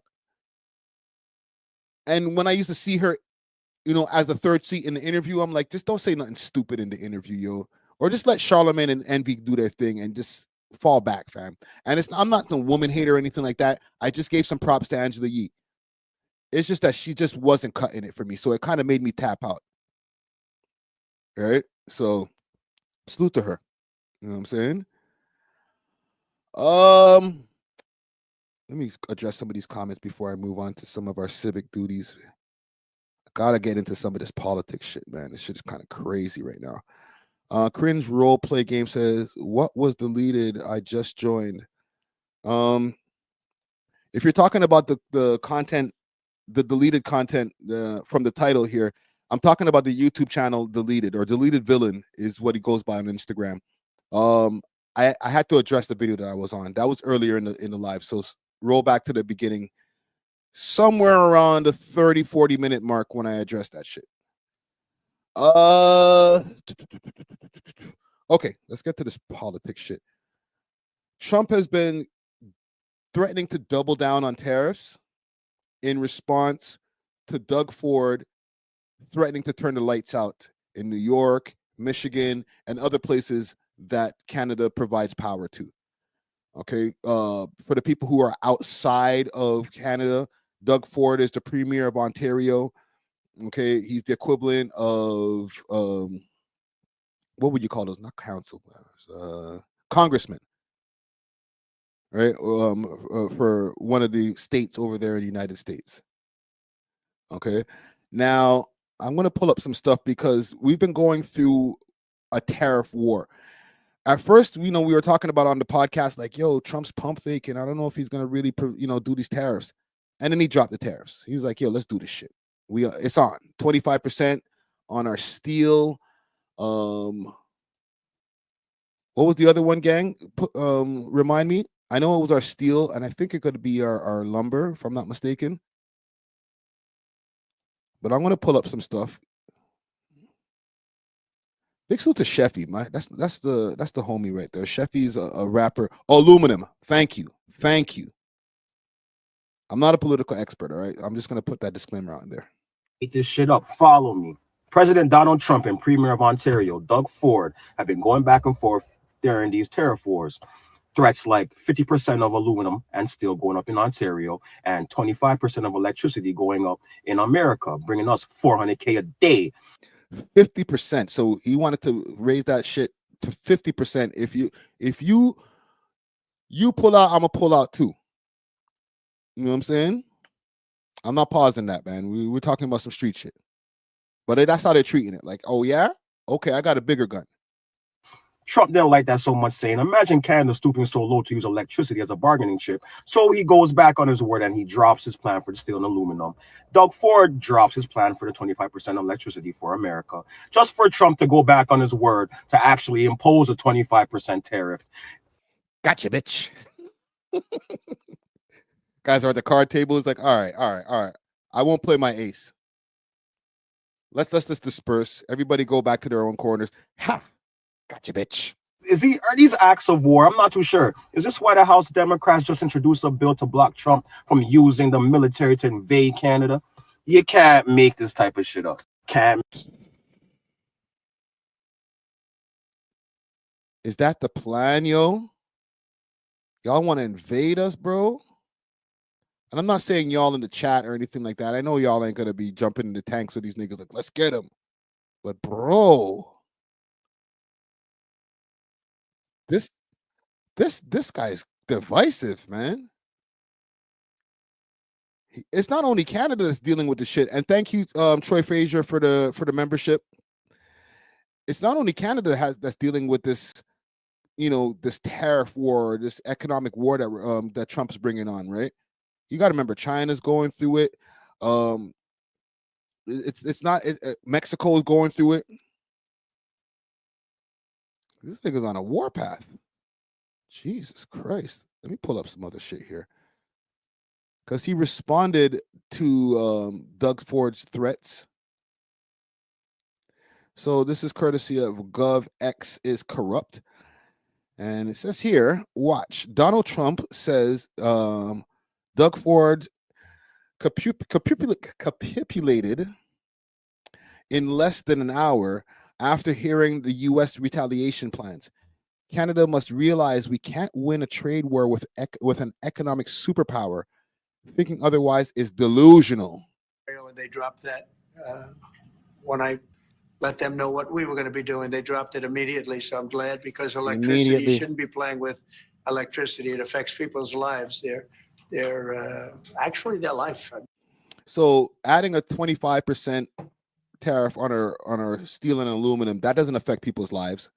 The different the people who are right now in the steel mills and different things like that, who jobs are on hold, and everybody who's wondering, they're holding their breath to find out what's going on with their livelihoods, and that doesn't affect anybody's life.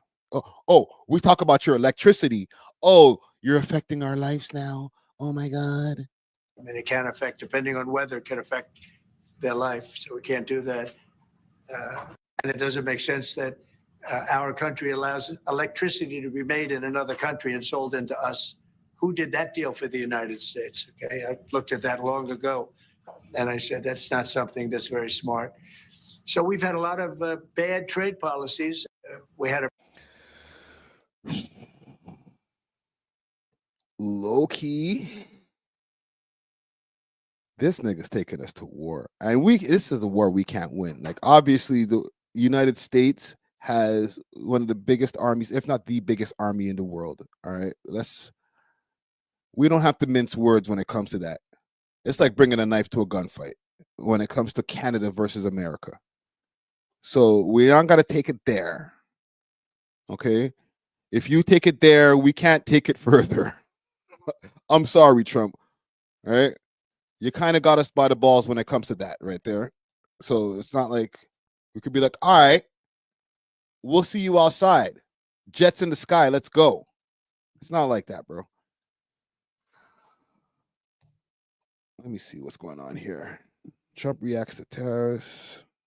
I want to see what Doug Ford got to say about some of this shit. Let's see. Listen, this is the main topic that's going on in our country right now. Let me see. Doug Ford. I want to see, because Doug Ford is like right now. And listen, this is not. I'm not compromised. I'm not paid by Ford Nation. He's the only one who's been standing on real business when it comes to this. First of all, can you tell us about how the meeting went with Mark Carney? Yeah, it went very well, actually. And Mark Carney is our new prime minister-elect, or the person who's going to be just acting as prime minister until the actual election happens, which shouldn't be too long from now. Quite a good gentleman, and we just discussed what we're going to be facing with the USMCA deal. And I always tell everyone, get rid of this carbon tax, which he's agreeing to, which is good. So we won't be paying 20 cents a liter on gas. That's going to give you a little, stimulate the economy. Let's go. And make us more competitive. And just said we got to focus on jobs, because the foundation of everything is our economy. And it sounds like you guys agreed on the retaliation measures. Yes, we did. So we're going to go down there tomorrow, and I want to make sure everyone understands the expectations is to go down there, build that relationship, talk about the USMCA. This guy's doing the prime minister's job. We aren't walking away with the USMCA, but for years being in business, it's all about building the relationship, understanding what they require, what our needs are, and move forward. And let's get this moving forward as quickly as we can. It was a whirlwind Let's go, Dougie. yesterday for sure. Hopefully you got a little bit of sleep. 4 hours. At this point, he only needs 4 hours, bro. He's Dougie the machine. So what are your thoughts? Is this a win for Trump, or how do you back from that? Hold on, sorry. We're back on American networks. There were some quotes from the inner circle of Trump, more or less declaring this a win yesterday. So what are your thoughts? Is this a win for Trump, or how do you back from that? If they want to call it a win, whatever. It's they're playing politics. But here and there, what happened yesterday very clearly, Secretary Lutnick called me. I didn't call him. Put an olive branch out, and only a foolish person would decline or hang up on someone and say, I'm not listening. We said, well, that's fine. We need a meeting. We need it right away. He agreed. He said, fly down tonight, fly down tomorrow, the next day. We're bringing Minister LeBlanc with us. And this guy's standing on business. Does the actions in Ottawa today hamper what you're going into tomorrow? I don't think so. A little bit of uncertainty. I'd encourage all parties. Let's bring certainty to the table. Let's let the people of Canada decide who they want to lead this country for the next 4 years. And we're going to work with anyone. I don't care if it's NDP, Liberal, Conservative. I work with anyone, as long as they have the best interests of Ontario. Premier, you've had some pretty tough talk over the last number of weeks, specifically directed at the president. Do you think that resulted in this meeting in Washington, and do you plan to tone down the rhetoric in light of it? No, man. Stand on business, bro. When you go over there, keep the same energy, bro. Don't back down. Don't start acting like Trudeau and get your voice getting all light, bro. Nah, bro. Go over. Yell at that nigga when you go over there. Let's get some real shit happening over here, man. First of all, you can agree or disagree with the president. You can like him or dislike him. He's the president. And it doesn't matter if he was a Democrat or Republican. He's the president. You got to respect the office of the president, respect the president, and go down there and negotiate in good faith. Talk about it. And we have some smart people going down there, and they have smart people. But that's all part of negotiations. He called you a strong man yesterday when he was leaving the White House. Well, see that? Trump respects this nigga. He don't even run the country. He only runs one province. Okay? Sorry to the other provinces, no disrespect. It's kind of the most important province as far as like economics and stuff like that. All right? No disrespect to the other provinces out there, but Ontario, like we got Toronto. I'm sorry. But bruh, he's acting like he's running the whole country. I appreciate that. I do. You know what I'm saying? The nigga's like, yo, This guy, what do you call him? A premier? You sure you don't run the shit, bro? Jeez. Leaving the White House. Well, I appreciate that. I do. I appreciate it. But we have to go and negotiate properly and sit down at the table. I'm grateful for those comments. What do you expect will Yeah. come of this premier's meeting today? Well, okay. As I always do, I'm always very, very clear. Every time I speak to you folks or anyone, I don't rep. So yeah, we got a lot going on. I want to there's somebody who explained the tariffs in more details just so that we can get more clarity. He was on my show before. Big salute to the homie Alexander. Let me go on his page. Alex.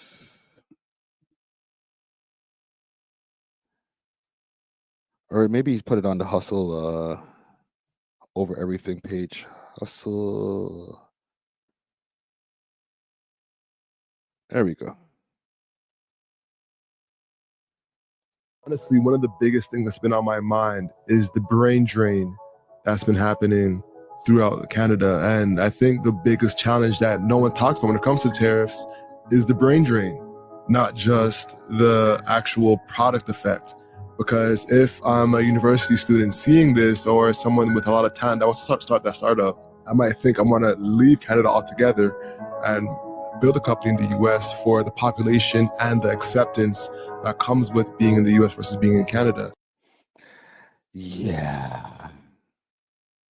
And this caption says Canadians are moving out of the country in droves. Do you think that that the tariffs will cause entrepreneurs to unite and stay, or move to a different country for success? That's a good question.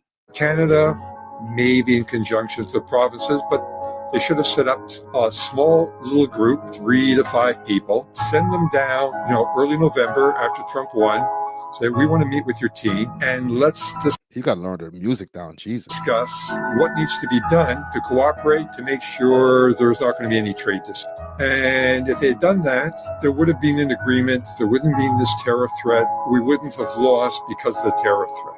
The only problematic area is access to sort of the dairy market in Canada. We protect. Okay, all right. Music is crazy. To protect Quebec farmers. It's a political decision. Canadians pay a lot more for dairy products and milk as a result, but that would have been the only problematic area. Anything else, we could have worked out a deal. We could have avoided this. So now just say, oh, isn't this terrible, but not have any viable solution is just ridiculous. Now, with regards to, again, as I said, we've lost because of the tariffs, the uncertainty. I've been approached over the years by many young people who've had good business ideas, and they've always wanted a small amount of money. And I've told them, well, if you want that amount of money, you got to go south of the border. Oh, no. Purple Gorilla says, I agree with that old man. Facts were told, man. Damn. Is that what our resolution is? We just got to have to leave? Don't get me wrong. It's always been a part of the plan for me, not to leave in completion and just never come back over here, but to set up business over there on the other side of the border and, be moving around between 2 different borders. Dual citizenship, dare I say. But right now, a lot of young people are probably like, you know what? I'm down for the struggle and everything. We could all struggle together over here in Canada. Or I could just move to the States and get my Ryan Reynolds on. It's cool. You know what I'm saying? Canadians flourish in the United States, in business, in entertainment, in a lot of different things, right? It's not like the average Canadian is a visible minority. You know what I'm saying? You can't just spot us. And if we limit the A's, you blend right in. Right? Look at Jeremy Heck. Canadian. He's chilling. Nobody's like, hey, you're a little bit too Canadian to be around here. No, it's just you can be a white Canadian, black Canadian, whatever. We just like y'all. We got a bunch of people who came to our country and, you know what I'm saying, started their own families and shit. Same story, just different side of the border. So a Canadian could just go over there and say, all right, I just live there now. I got brethrens. One of my brethrens has been living in Florida forever. Okay, if you talk to him, he has an accent from over there because he's been there for 30 plus years. His family was smart to move them over there from time. He's doing great. Gated community. He don't live in the hood over there in Florida. And this nigga's not a drug dealer, and the nigga just got a good-ass job. Flourishing Canadian. So if I'm a young person, and I'm seeing all these guys having all these issues over here, I could stick it out with y'all, you know what I mean? We could have some struggle businesses, or I could just move. Y'all could figure this shit out. I'll come back and visit you. I'm just saying. These guys could keep on doing all their little chess moves. It looks like checkers more than chess right now. They can keep on doing that, but the only people that they're affecting is the people on both sides of the border. And to be honest, the people who are getting affected the most are the Canadians. There's not going to be a bunch of Americans who are like, well, I don't like the way that Trump tariffed all those Canadians. I'm moving out of here. I'm leaving. Oh, Trump took over Canada and he made it the 51st state? Well, I'm leaving. No, there's no Americans doing that. Okay, so we're the ones who are going to have to fix up on our side of the border. All right, I'm not saying get down or lay down, but like, I don't know, man. This didn't have to be this. We didn't have to get to this point, like the old man was saying. I'm gonna move on though. I have one more topic. Actually, let me check my poll here just to see what y'all are saying. Salute to the comment gang. Comment gang, super duper strong. Damn, I got 100 screens open in this bit of ditch. So the poll I asked, I said, should Doug Ford run for PM? 58% said yes, and 42% says negative. Okay, I got one more thing here, and then I'm going to touch rude. Toronto police delete a podcast episode after praising Islam. Now, they deleted the episode, and I guess this was like a podcast. This was happening with Toronto police. Quick fast, would y'all watch a Toronto police podcast?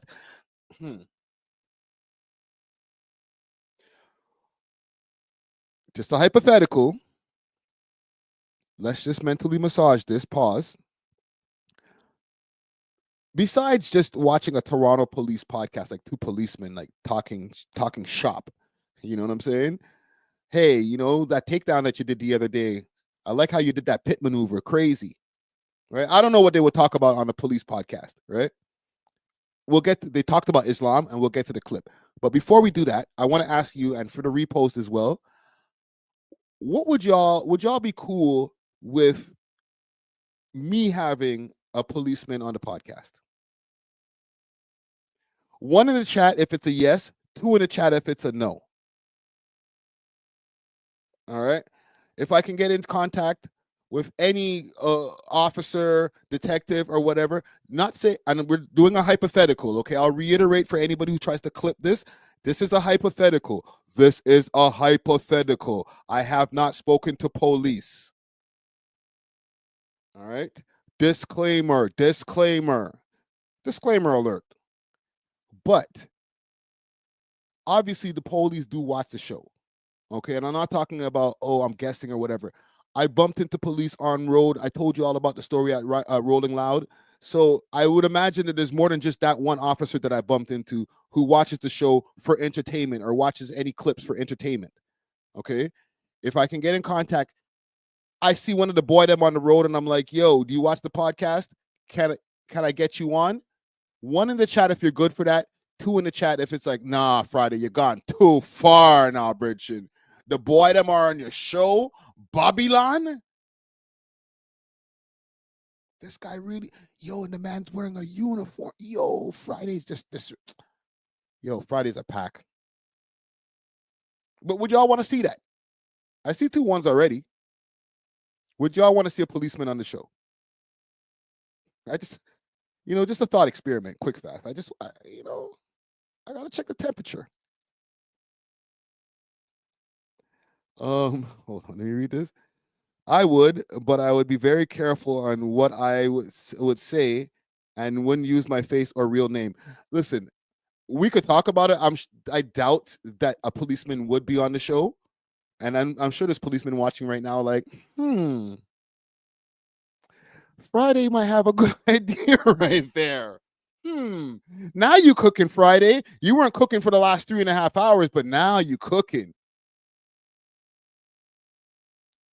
Right? We could talk about what their techniques are. I got questions. You know what I'm saying? Are they scared when they go into situations? What's the worst thing that you've ever like got pulled up to a crime scene and seen? You know what I'm saying? I was just watching an Abba and Preach video, and they showed somebody who got severed in their car. Police have to pull up to these crime scenes or these accident scenes and different things, and they see gruesome, horrible shit. I want to know, what's the worst thing that you ever seen when you pulled up to a crime scene? A decapitated head? Let me know. Right? How do you guys collect surveillance on demand them? I will do this for y'all. Just asking. I'm just asking. It's not something that's going to happen. It's not going to be in the member section tomorrow. I'm just asking. Okay? Oh, no. We don't want that to happen, bro. No. Franklin Fraser says, now the police saying, you're the chief. You're the chief, Friday. Great interview, bro.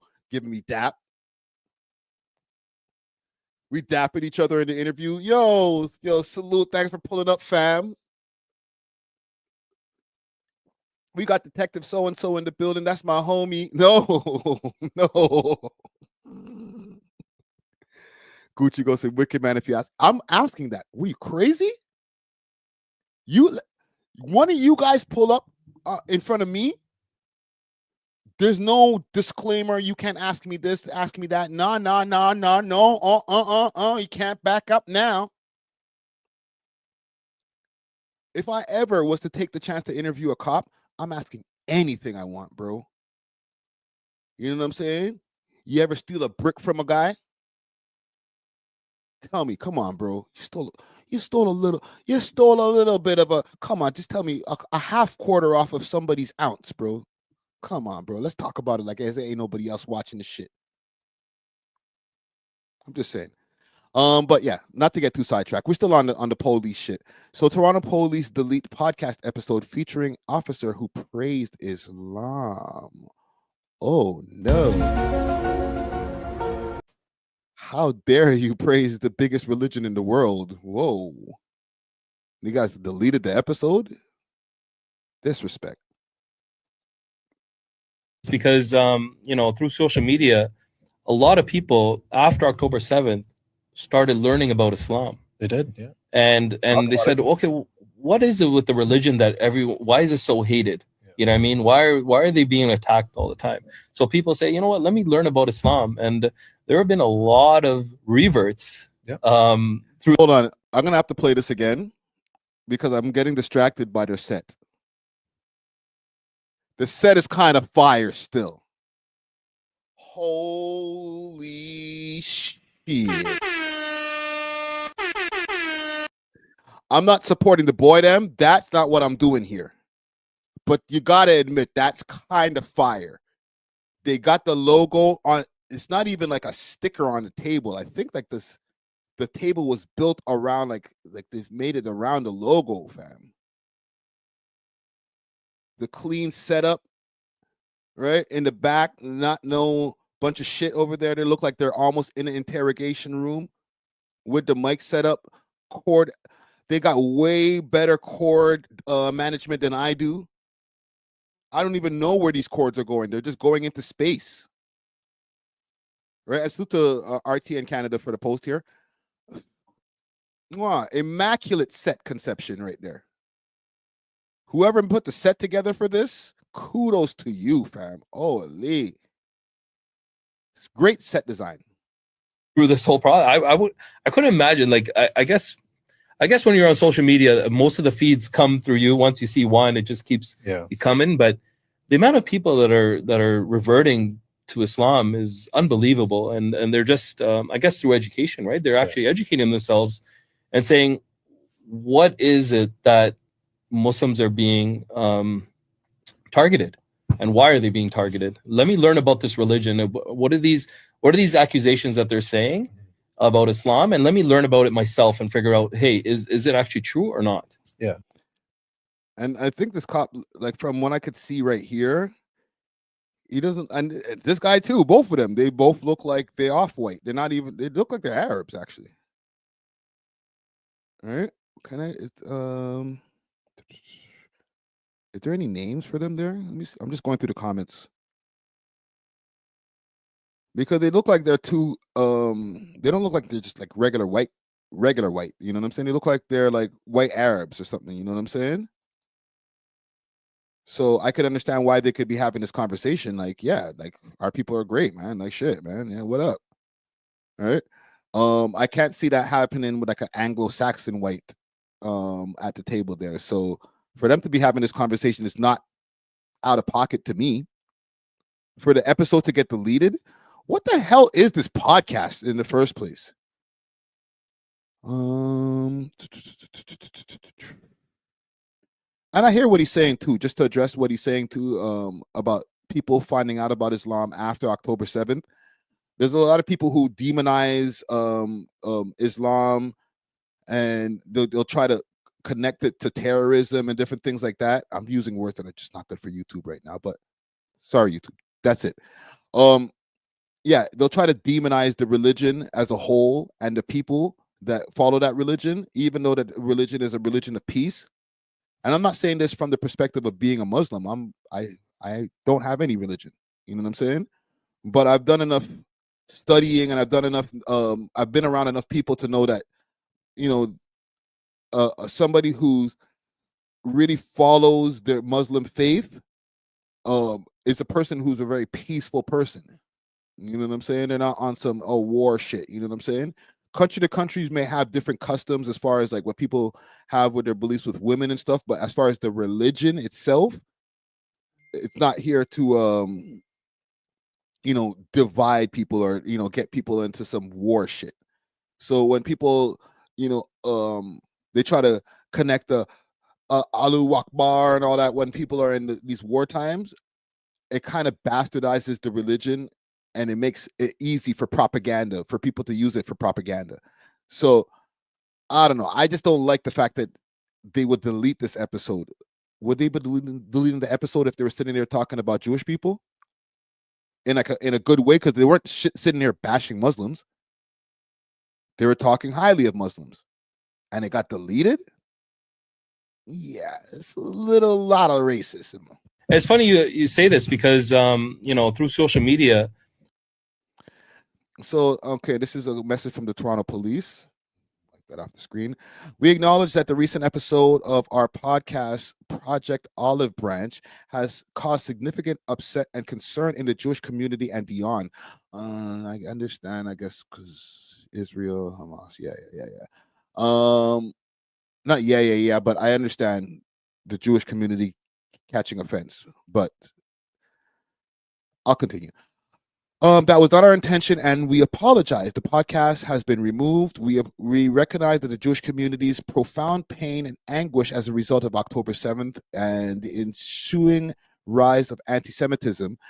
We have personally heard from the community about the impact of this podcast, and I am truly sorry. Our commitment to protecting our Jewish communities remains unwavering, said Chef Myron Demke, or Kiwi. Chef Demke was ordered to review our procedures and content to ensure it aligns with the commitments to respectful and inclusive engagement while maintaining empathy. What word's being covered here? Impartiality. My bad. Word was being covered. Can I check this out before we get off of this topic here? What is it called? Project Olive Branch. They call their podcast projects like the way that they go bust niggas. Project Olive Branch. Let's look it up. Oh shit, the SEO is strong with you, Luke. You are strong with the SEO, Luke. Where did I just pop this up from?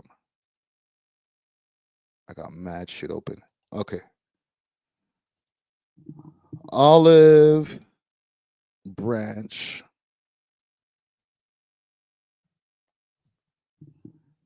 What the frig was the name of the damn podcast? Oh, Project Olive Branch. Here we go. Here we go. Project Olive Branch. Look at this. These niggas got a whole podcast. I am not subscribing. Episode 1, 2 months ago. All right. Assalamu alaikum. Wa And alaikum welcome. Oh, now we uncovering this, what's going on here. Now we got a closer view of these guys. They are definitely not white. There we go. Got him. JX's idiot thing. You're not tapping in, fam? How many views? What's the views, Crow? We saw 709 views. I was almost gonna hit the like. No, sir. Not putting you in my algorithm. Welcome to the Project Olive Branch podcast. Finally. Finally. Taking some time to get everything up and running, but here. This setup is not as close as dope as the one that we saw the other day. What are they going to talk This about? podcast can be. I busted Ray the other day. He tried to run, shot him in the back. I'm sorry, it got dark. Something the whole premise is that we want to be able to communicate with people, so it's not just going to be Harun and I every episode. We're going to get guests to come in. Absolutely. And we're going to get some perspective from community members, from community leaders, and also leadership within our own organization to come in and speak to why we do things the way we do them and what the wisdom is behind it, because a lot of times there is a disconnect between the why of what we do. Yo, I can't believe these guys. I need to check this channel out. Project Olive Branch. Let's see some information on this here. The goal for Project Olive Branch is to create new and build on existing relationships with Toronto Muslim communities. It is imperative that these relationships remain consistent and meaningful, maintained through collaborative efforts and ongoing dialogue. It is important that Muslim communities feel a sense of safety, security, and we feel that feel and seen and heard by members of the leaders of the Toronto Police Service. So this is not just like a one-off clip. These are two Muslim cops that are trying to serve the Muslim community as a whole over here in Toronto through their podcasting. Okay.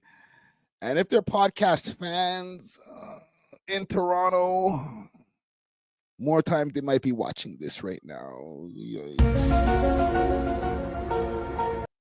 I'm clean. Okay. I left that life behind. Allow me. I'm just podding right now. I'm just doing a live stream. All right. I didn't say anything wild against y'all. We're just trying to find out some information. But I just know that if they're podcast fans, they might be listening to the Mandem on a regular. You know what I'm saying? But I guess I dig what they're trying to do. But I just don't know how many of the people from the Muslim community are gonna be like, yo, well, thank you. I'm gonna tap into this podcast. But they got one episode so far, nothing else here, no playlist. What's in the playlist? So it's not just going to be hard. Yeah, just the one. Yeah. They're hurting right now. 57 subs. I'm not going to be sub 58. But yeah, keep doing your thing, fam. That's how we'll do that. That's how I'll end that. Keep doing your thing. All right. Let's leave that alone. There's no salutes going around. Okay. We're not ending this with salutes. I'm gonna end it there though. I got an episode that's coming out tomorrow morning. We got 3 episodes dropping this week, so we're gonna get back to the even numbers by next week. So JD Era interview dropping tomorrow, 3 a.m. for all the audio listeners. You can catch the video on Spotify if you want to watch the video earlier with extended with music and shit. And 6 p.m. we're gonna be doing the premiere back over here on the YouTube. Also, Moula first full interview. I'm gonna be dropping that early this Friday. It's going to be going out on the audio for the audio listeners, same time, 3 a.m. and 6 p.m. We're going to be back here for the premiere. So 2 premieres or 3 premieres this week when you include the Monday. We busy over here, okay? If anybody has anything that they want to clear or they wanted to know about anything that we addressed earlier and the titles and all that, go back in the video. Thank you for everybody who's been watching the live from the beginning to now. Comment gang strong. Make sure to hit that like and subscribe on the way out. We are off of this. Deuces.